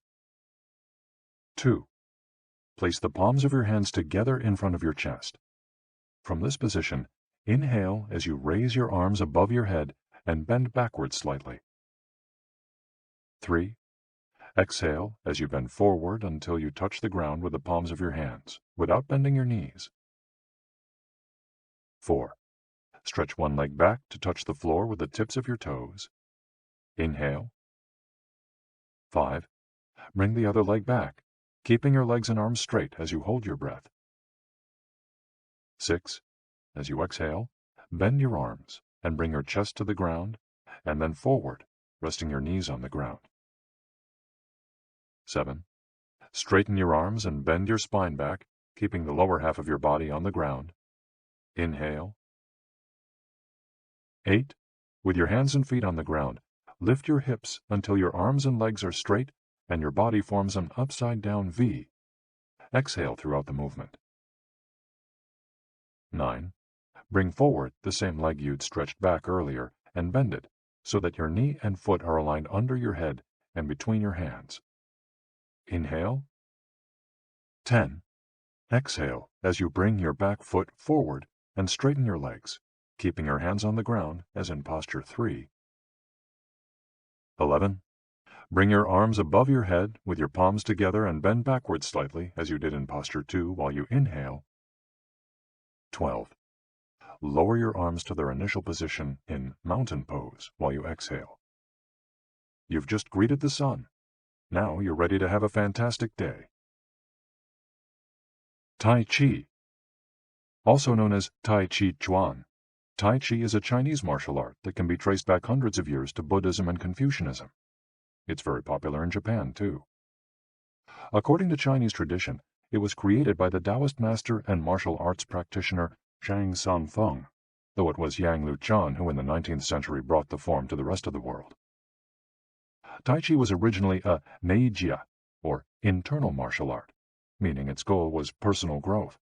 Focused on self-defense, it teaches those who practice it to defeat their adversaries by using the least amount of force possible and by relying on agility.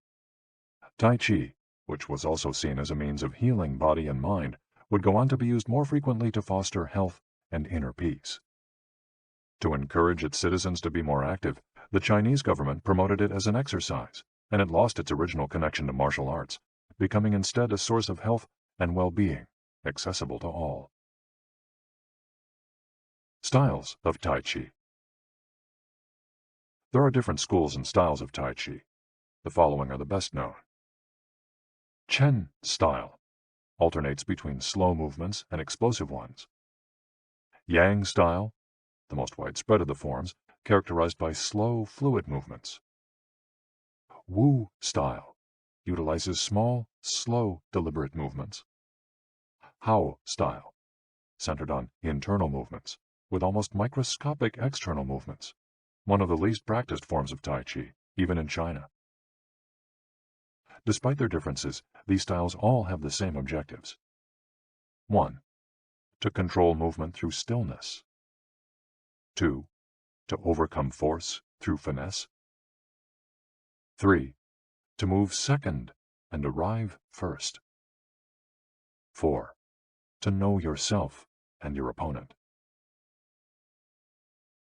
The 10 basic principles of Tai Chi. According to the master Yang Chongfu, the correct practice of Tai Chi follows 10 basic principles. 1. Elevate the crown of your head and focus all your energy there. 2. Tighten your chest and expand your back to lighten your lower body. 3. Relax your waist and let it guide your body. 4. Learn to differentiate between heaviness and lightness, knowing how your weight is distributed. 5. Relax the shoulders to allow free movement of the arms and promote the flow of energy. 6. Value the agility of the mind over the strength of the body. 7. Unify the upper and lower body so they act in concert. 8. Unify the internal and the external to synchronize mind, body, and breath. 9. Do not break the flow of your movement. Maintain fluidity and harmony. 10. Look for stillness in movement. An active body leads to a calm mind. Imitating clouds. One of the best-known movements in Tai Chi consists of following the form of clouds in an exercise called wave hands like clouds. Here are the steps. 1. Extend your arms in front of you with your palms down. 2. Turn your palms to face in, as though you were hugging a tree trunk. 3. Open your arms out to the side. 4. Bring the left arm up and center, and the right arm down and center. 5. Trace the shape of a ball in front of your body. 6. Turn your left palm toward your face. 7. Shift your weight to your left foot and pivot from your hip toward that side while your eyes follow the movement of your hand. 8. Bring your left hand to your waist and your right hand in front of your face. 9. Shift your weight to your right foot. 10. Pivot toward your right, looking at your raised right hand the entire time. 11. Repeat this movement fluidly, shifting your weight from one foot to the other as you reposition your hands. 12. Stretch your arms out in front of you again and bring them down slowly, returning to your initial position. Qigong, also known as Qi Kung. Its name combines Qi, life force or energy, and Gong, work, indicating that the form works with the individual's life force. Though relatively modern, especially under its current name, the art of Qigong is based on the Tao Yin, an ancient art meant to foster mental and physical well-being. The practice began to appear in reports on training in martial arts at the beginning of the 20th century, and by the 1930s was being used in hospitals. The Chinese government later popularized it, as it had done with Tai Chi. Qigong involves static and dynamic physical exercises that stimulate respiration in a standing, seated, or reclined position. There are many different styles of Qigong, but all of them seek to strengthen and regenerate Qi. Though its movements are typically gentle, the practice is intense. Benefits of Qigong. According to numerous international scientific studies, Qigong, like Tai Chi and yoga, offers significant health benefits. The following stand out among those proven through scientific research, as observed by Dr. Kenneth M. Sancer of San Francisco's Qigong Institute in his article, Medicinal Applications of Qigong. Modification of brain waves. Improved balance of sex hormones. Lower mortality rate from heart attacks. Lower blood pressure in patients with hypertension. Greater bone density. Better circulation. Deceleration of symptoms associated with senility. Greater balance and efficiency of bodily functions. Increased blood flow to the brain and greater mind-body connection. Improved cardiac function. Reduction in the secondary effects of cancer treatments. Practicing these arts not only keeps us in shape, it also helps extend our lives. Methods for practicing Qigong. In order to practice Qigong correctly, we should remember that our life energy flows through our whole body. We should know how to regulate its many parts. 1. Tiao Shen. Regulating the body by adopting the correct posture. It's important to be firmly rooted to the ground. 2. Tiao Shi. Regulating the breath until it is calm, steady, and peaceful. 3. Jiao Xin. Regulating the mind. The most complicated part, as it implies emptying the mind of thoughts. Jiao Qi. Regulating the life force through the regulation of the 3 prior elements so that it flows naturally. 5. Jiao Shen. Regulating the spirit. The spirit is both strength and root in battle, as Yang Ming explains in The Essence of Taiji Qigong. In this way, the whole organism will be prepared to work together toward a single goal. The 5 elements of Qigong. One of Qigong's best-known exercises is a series representing the 5 elements: earth, water, wood, metal, and fire. This series of movements seeks to balance the 5 currents of energy in order to improve brain and organ function. There are several ways to do these movements. In this case, we're following the model of Professor Maria Isabel Garcia Monreal from the Qigong Institute in Barcelona. Earth. 1. Stand with your legs apart and your feet directly below your shoulders. 2. Turn your feet outwards slightly to straighten the posture. 3. Keep your shoulders relaxed and down, and your arms loose at your sides, slightly away from your body. This is the Wu Qi, or rooted posture. 4. As you inhale, raise your arms in front of you until your hands are level with your shoulders, your palms facing down. 5. Exhale as you bend your knees and bring your arms down until your hands are level with your stomach, your palms facing in. 6. Hold this position for a few seconds, focusing on your breath. Water. Starting from earth posture, bend your knees into a squat, keeping your chest upright and exhaling throughout. 2. Press your coccyx downward to stretch your lumbar spine. 3. As you inhale, stand to return to earth posture. 4. Repeat twice for a total of 3.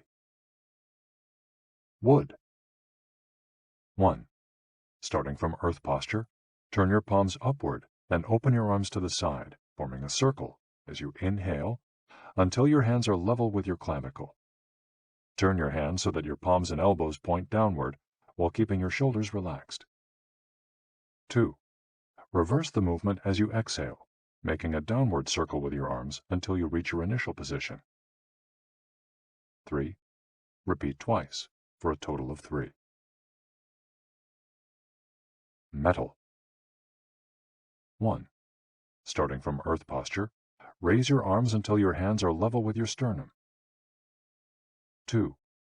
Turn your palms toward each other, about 4 inches apart, with your fingers relaxed and slightly separated, pointing upward. 3. As you inhale, move your hands away from each other until they are shoulder width apart. 4.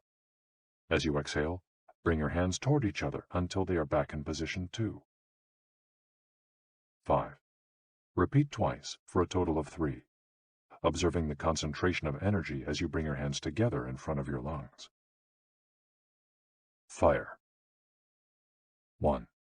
Starting from earth posture, bring your hands level with your heart as you inhale, with one hand slightly above the other and your palms facing each other. 2. Rotate your hands to feel the energy of your heart.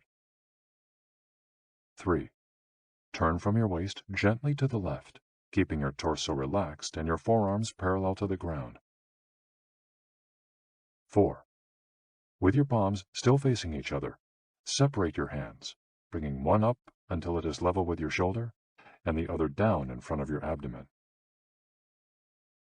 5. Turn from your waist gently to the right, keeping your torso relaxed and your forearms parallel to the ground. 6. As you exhale, let your hands come back together in front of your heart. 7. With your palms still facing each other, separate your hands, bringing one up until it is level with your shoulder and the other down in front of your abdomen. Completing the series. 1. Starting from earth posture, inhale as you bring your hands level with your shoulders, palms facing down. 2. As you exhale, lower your arms to rest at your sides, returning to the initial Wu Qi posture. Shiatsu. Created in Japan in the early 20th century, principally for the treatment of arthritis, shiatsu also works on energy flow through the application of pressure with the thumbs and the palms of the hands. In combination with stretching and breathing exercises, it seeks to create equilibrium among the different elements of the body. The following quote is about the Tao Yin, a general term referring to the ancient arts meant to foster mental and physical well-being. It is not important that a Tao Yin have a name, is imitating something, or is engraved in jade. What is important is the technique and the essence of what is really practiced. Stretching and contracting, bending and lifting of the head, stepping, lying down, resting or standing, walking or stepping slowly, screaming or breathing, everything can be a Tao Yin. Ge Hong. Breathe better. Live longer. The book Shu Chen Shishu, known in the West as 10 Books on the Cultivation of Perfection, dates back to the 13th century and is a compendium of materials from diverse sources on developing the mind and body.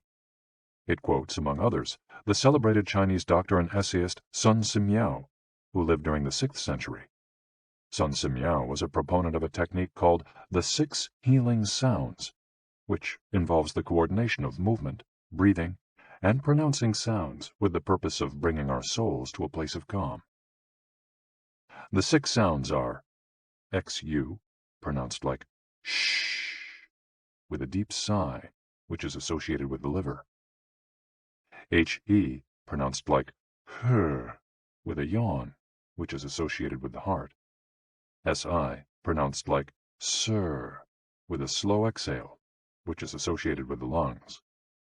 CHUI, pronounced like chui, with a forceful exhale, which is also associated with the kidneys. HOO, pronounced like hu, which is associated with the spleen, and XI, pronounced like shi, which connects the whole body. The following poem by Sun Simiao offers clues about how to live well according to the season. It reminds us of the importance of breathing, and suggests that as we breathe, we visualize the organs associated with each of the healing sounds. In spring, breathe shh for clear eyes, and so wood can aid your liver. In summer, reach for her, so that heart and fire can be at peace. In fall, breathe sir to stabilize and gather metal, keeping the lungs moist. For the kidneys, next, breathe chui and see your inner waters calm. The triple heater needs your shi to expel all heat and troubles. In all 4 seasons, take deep breaths so your spleen can process food. And of course, avoid exhaling noisily. Don't let even your own ears hear you. The practice is most excellent and will help preserve your divine elixir. It might feel confusing to be presented with all the Eastern traditions we've introduced in this chapter. The takeaway is that they all combine a physical exercise with an awareness of our breath. These 2 components, movements and breath, help us to bring our consciousness in line with our body, instead of allowing our mind to be carried away by the sea of daily worries. Most of the time, we're just not aware enough of our breathing.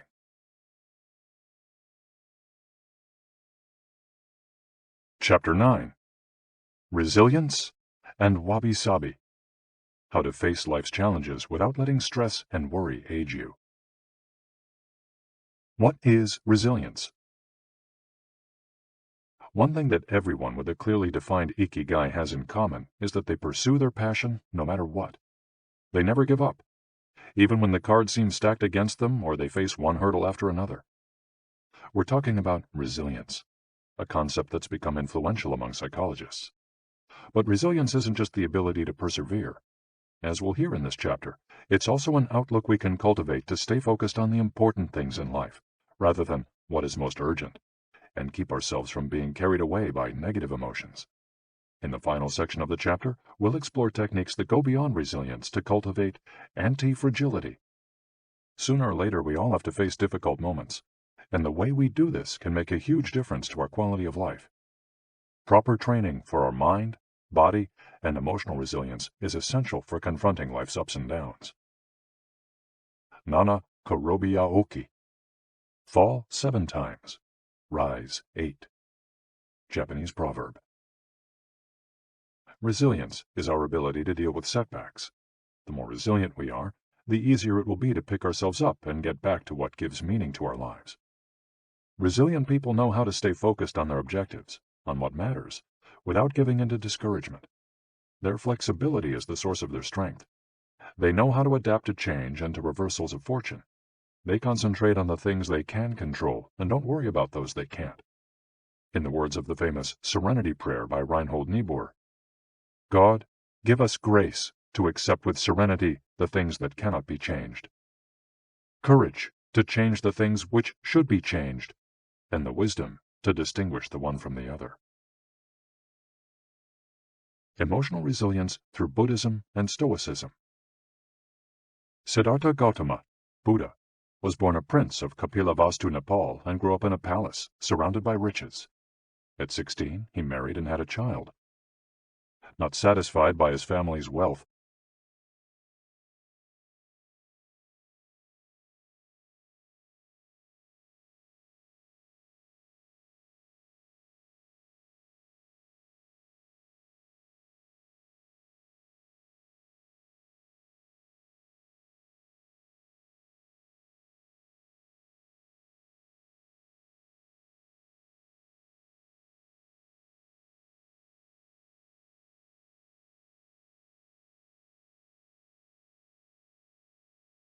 He decided to try a different lifestyle and ran away from the palace to live as an ascetic.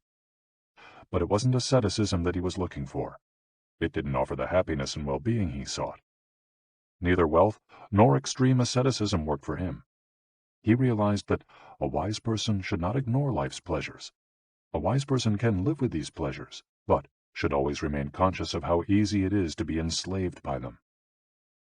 Zeno of Citium began his studies with the Cynics. The Cynics also led ascetic lives, leaving behind all earthly pleasures. They lived in the street, and the only thing they owned was the clothing on their backs. Seeing that cynicism did not give him a sense of well-being, Zeno abandoned its teachings to found the school of Stoicism, which centers on the idea that there is nothing wrong with enjoying life's pleasures as long as they do not take control of your life as you enjoy them. You have to be prepared for those pleasures to disappear. The goal is not to eliminate all feelings and pleasures from our lives, as in cynicism, but to eliminate negative emotions.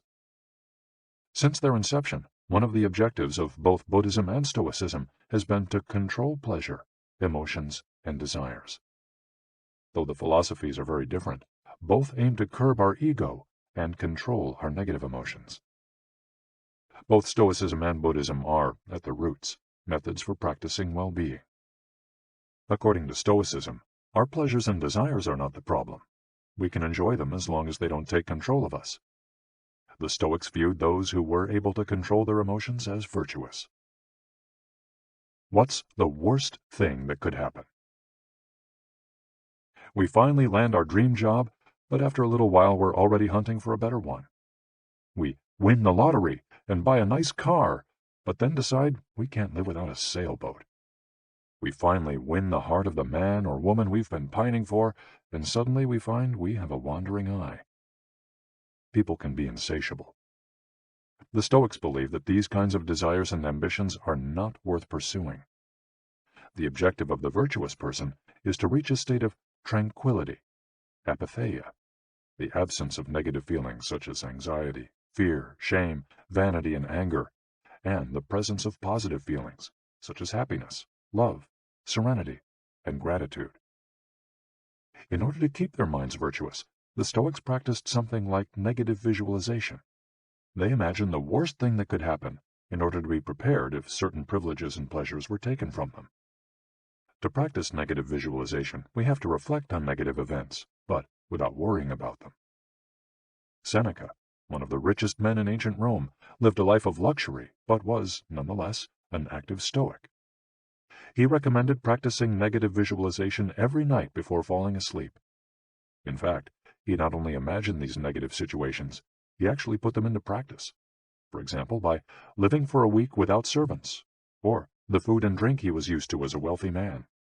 As a result, he was able to answer the question, what's the worst thing that could happen? Meditating for healthier emotions. In addition to negative visualization and not giving in to negative emotions, another central tenet of Stoicism is knowing what we can control and what we can't, as we see in the Serenity Prayer. Worrying about things that are beyond our control accomplishes nothing.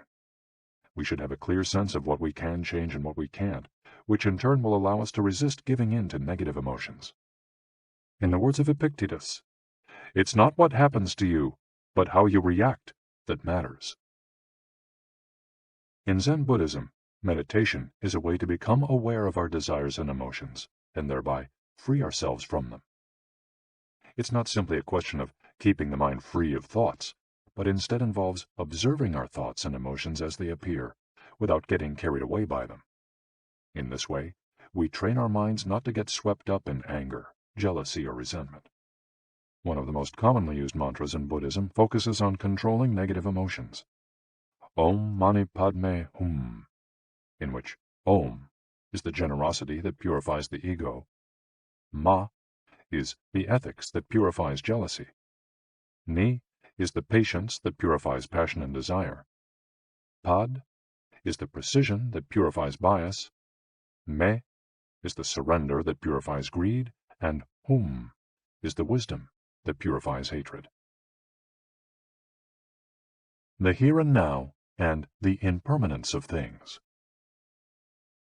Another key to cultivating resilience is knowing in which time to live. Both Buddhism and Stoicism remind us that the present is all that exists, and it is the only thing we can control. Instead of worrying about the past or the future, we should appreciate things just as they are in the moment, in the now. The only moment in which you can be truly alive is the present moment, observes the Buddhist monk Thich Nhat Hanh. In addition to living in the here and now, the Stoics recommend reflecting on the impermanence of the things around us. The Roman Emperor Marcus Aurelius said that the things we love are like the leaves of a tree. They can fall at any moment with a gust of wind. He also said that changes in the world around us are not accidental, but rather form part of the essence of the universe, a rather Buddhist notion, in fact. We should never forget that everything we have and all the people we love will disappear at some point. This is something we should keep in mind, but without giving in to pessimism. Being aware of the impermanence of things does not have to make us sad.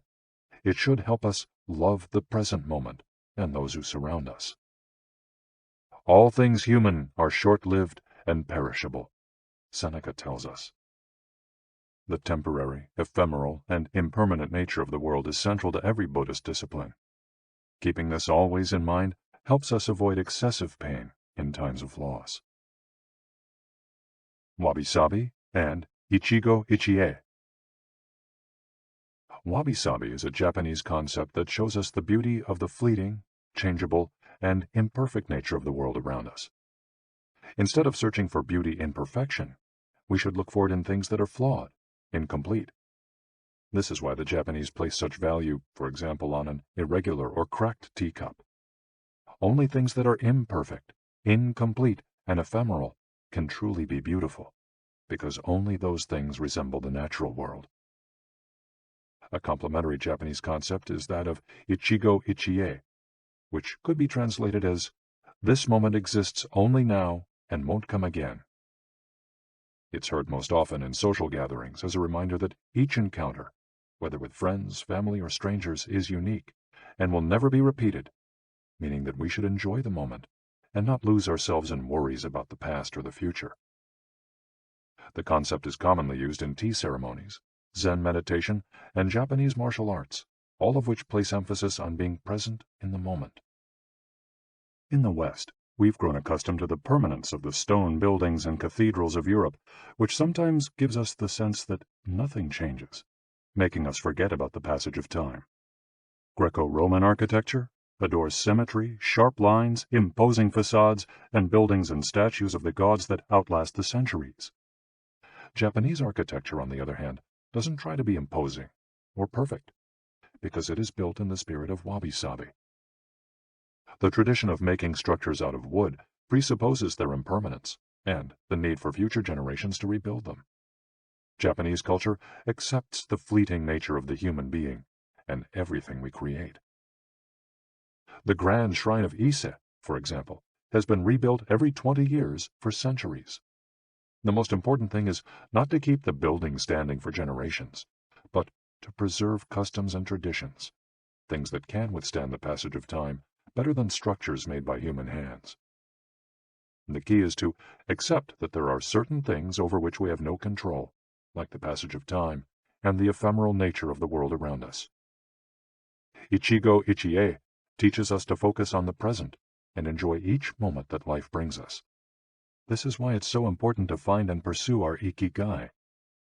Wabi-sabi teaches us to appreciate the beauty of imperfection as an opportunity for growth. Beyond resilience.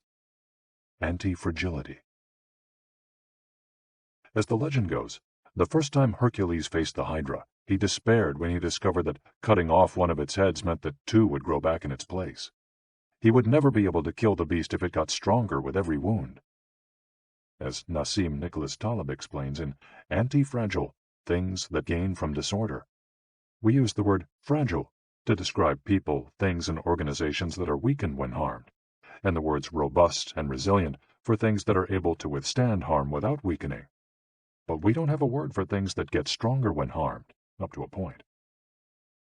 To refer to the kind of power possessed by the Hydra of Lerna, to talk about things that get stronger when they are harmed, Taleb proposed the term anti-fragile. Anti-fragility is beyond resilience or robustness. The resilient resists shocks and stays the same. The anti-fragile gets better. Catastrophes and exceptional circumstances offer good models for explaining anti-fragility. In 2011, a tsunami hit the Tohoku region of Japan, doing tremendous damage to dozens of cities and towns along the coast, most famously Fukushima. When we visited the affected coast 2 years after the catastrophe, having driven for hours along cracked highways and past one empty gas station after another, we passed through several ghost towns whose streets had been taken over by the remnants of houses, piles of cars, and empty train stations. These towns were fragile spaces that had been forgotten by the government and could not recover on their own. Other places, such as Ishinomaki and Kisenuma, suffered extensive damage but were rebuilt within a few years, thanks to the efforts of many. Ishinomaki and Kisenuma showed how resilient they were in their ability to return to normal after the catastrophe. The earthquake that caused the tsunami also affected the Fukushima nuclear power plant. The Tokyo Electric Power Company engineers working at the plant were not prepared to recover from that kind of damage. The Fukushima nuclear facility is still in a state of emergency and will be for decades to come. It demonstrated its fragility in the face of an unprecedented catastrophe. The Japanese financial markets closed minutes after the earthquake. Which businesses did the best in the aftermath? Stock in big construction companies has been steadily on the rise since 2011. The need to rebuild the entire coast of Tohoku is a boon for construction. In this case, Japanese construction companies are anti-fragile, since they benefited enormously from the catastrophe. Now let's take a look at how we can apply this concept to our daily lives. How can we be more anti-fragile? Step 1. Create redundancies. Instead of having a single salary, try to find a way to make money from your hobbies, at other jobs, or by starting your own business.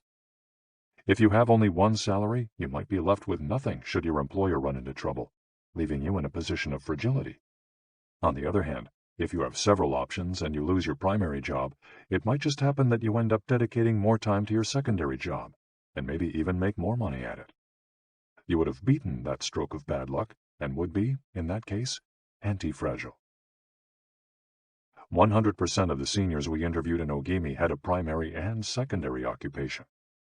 Most of them kept a vegetable garden as a secondary job and sold their produce at the local market. The same idea goes for friendships and personal interests. It's just a matter, as the saying goes, of not putting all your eggs in one basket. In the sphere of romantic relationships, there are those who focus all their energy on their partner and make him or her their whole world. Those people lose everything if the relationship doesn't work out. Whereas, if they've cultivated strong friendships and a full life along the way, they'll be in a better position to move on at the end of a relationship. They'll be anti-fragile. Right now, you might be thinking, I don't need more than one salary, and I'm happy with the friends I've always had. Why should I add anything new? It might seem like a waste of time to add variation to our lives because extraordinary things don't ordinarily happen. We slip into a comfort zone. But the unexpected always happens, sooner or later. Step 2. Bet conservatively in certain areas and take many small risks in others. The world of finance turns out to be very useful in explaining this concept. If you have $10,000 saved up, you might put $9,000 of that into an index fund or fixed-term deposit and invest the remaining $1,000 in 10 startups with huge growth potential, say $100 in each. One possible scenario is that 3 of the companies fail. You lose $300. The value of 3 other companies goes down. You lose another $100 or $200. The value of 3 goes up. You make $100 or $200. And the value of one of the startups increases 20-fold. You make nearly $2,000, or maybe even more. You still make money, even if 3 of the businesses go completely belly up. You've benefited from the damage, just like the Hydra. The key to becoming anti-fragile is taking on small risks that might lead to great reward without exposing ourselves to dangers that might sink us, such as investing $10,000 in a fund of questionable reputation that we saw advertised in the newspaper. Step 3. Get rid of the things that make you fragile. We're taking the negative route for this exercise. Ask yourself, what makes me fragile? Certain people, things, and habits generate losses for us and make us vulnerable. Who and what are they? When we make our New Year's resolutions, we tend to emphasize adding new challenges to our lives. It's great to have this kind of objective, but setting good riddance goals can have an even bigger impact. For example, stop snacking between meals. Eat sweets only once a week. Gradually pay off all debt. Avoid spending time with toxic people. Avoid spending time doing things we don't enjoy simply because we feel obligated to do them. Spend no more than 20 minutes on Facebook each day. To build resilience into our lives, we shouldn't fear adversity, because each setback is an opportunity for growth. If we adopt an anti-fragile attitude, we'll find a way to get stronger with every blow, refining our lifestyle and staying focused on our Ikigai. Taking a hit or two can be viewed as either a misfortune or an experience that we can apply to all areas of our lives as we continually make corrections and set new and better goals. As Taleb writes in Anti-Fragile, we need randomness, mess, adventures, uncertainty, self-discovery, hear traumatic episodes, all these things that make life worth living. We encourage those interested in the concept of anti-fragility to read Nassim Nicholas Taleb's Anti-Fragile. Life is pure imperfection, as the philosophy of Wabisabi teaches us, and the passage of time shows us that everything is fleeting. But if you have a clear sense of your Ikigai, each moment will hold so many possibilities that it will seem almost like an eternity.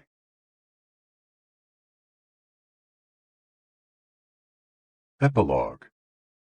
Ikigai, the Art of Living. Mitsuo Aida was one of the most important calligraphers and haikuists of the 20th century.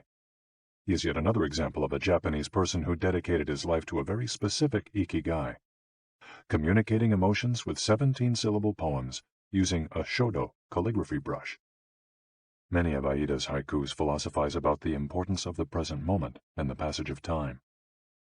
One could be translated as, "In the here and now, the only thing in my life is your life." In another poem, Aida writes simply, "Here, now." It is an artwork that seeks to evoke feelings of mono no aware, a melancholy appreciation of the ephemeral. The following poem touches on one of the secrets of bringing Ikigai into our lives. Happiness is always determined by your heart. And one last one, also by Aida, is keep going. Don't change your path. Once you discover your Ikigai, pursuing it and nurturing it every day will bring meaning to your life. The moment your life has this purpose, you will achieve a happy state of flow in all you do, like the calligrapher at his canvas, or the chef who, after half a century, still prepares sushi for his patrons with love. Conclusion. Our Ikigai is different for all of us, but one thing we have in common is that we're all searching for meaning. When we spend our days feeling connected to what is meaningful to us, we live more fully. When we lose the connection, we feel despair. Modern life estranges us more and more from our true nature, making it very easy for us to lead lives lacking in meaning. Powerful forces and incentives, money, power, attention, success, distract us on a daily basis. Don't let them take over your life. Our intuition and curiosity are very powerful internal compasses to help us connect with our Ikigai. Follow those things you enjoy and get away from or change those you dislike. Be led by your curiosity and keep busy by doing things that fill you with meaning and happiness.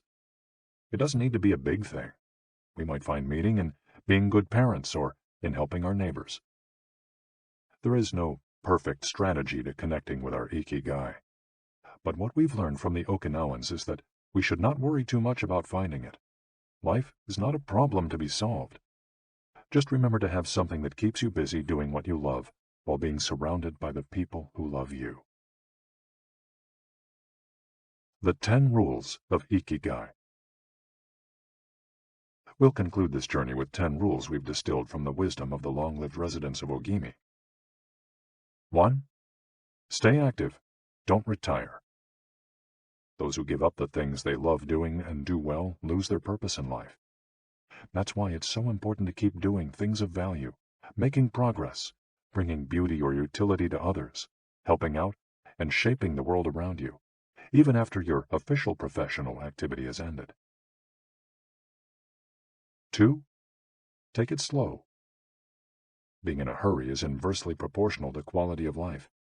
As the old saying goes, walk slowly and you'll go far. When we leave urgency behind, life and time take on new meaning. 3. Don't fill your stomach. Less is more when it comes to eating for long life, too. According to the 80% rule, in order to stay healthier longer, we should eat a little less than our hunger demands, instead of stuffing ourselves. 4. Surround yourself with good friends. Friends are the best medicine. There for confiding worries over a good chat, sharing stories that brighten your day, getting advice, having fun, dreaming, in other words, living. 5. Get in shape for your next birthday. Water moves. It is at its best when it flows fresh and doesn't stagnate. The body you move through life in needs a bit of daily maintenance to keep it running for a long time. Plus, exercise releases hormones that make us feel happy. 6. Smile. A cheerful attitude is not only relaxing, it also helps make friends. It's good to recognize the things that aren't so great, but we should never forget what a privilege it is to be in the here and now, in a world so full of possibilities. 7. Reconnect with nature. Though most people live in cities these days, human beings are made to be part of the natural world. We should return to it often to recharge our batteries. 8. Give thanks. To your ancestors, to nature, which provides you with the air you breathe and the food you eat. To your friends and family, to everything that brightens your days and makes you feel lucky to be alive. Spend a moment every day giving thanks, and you'll watch your stockpile of happiness grow. 9. Live in the moment. Stop regretting the past and fearing the future. Today is all you have. Make the most of it. Make it worth remembering. 10. Follow your Ikigai. There is a passion inside you, a unique talent that gives meaning to your days and drives you to share the very best of yourself until the very end. If you don't know what your Ikigai is yet, as Viktor Frankl says, your mission is to discover it. The authors of this audiobook wish you a long, happy, and purposeful life. Thank you for joining us. Hector Garcia and Francese Miralles.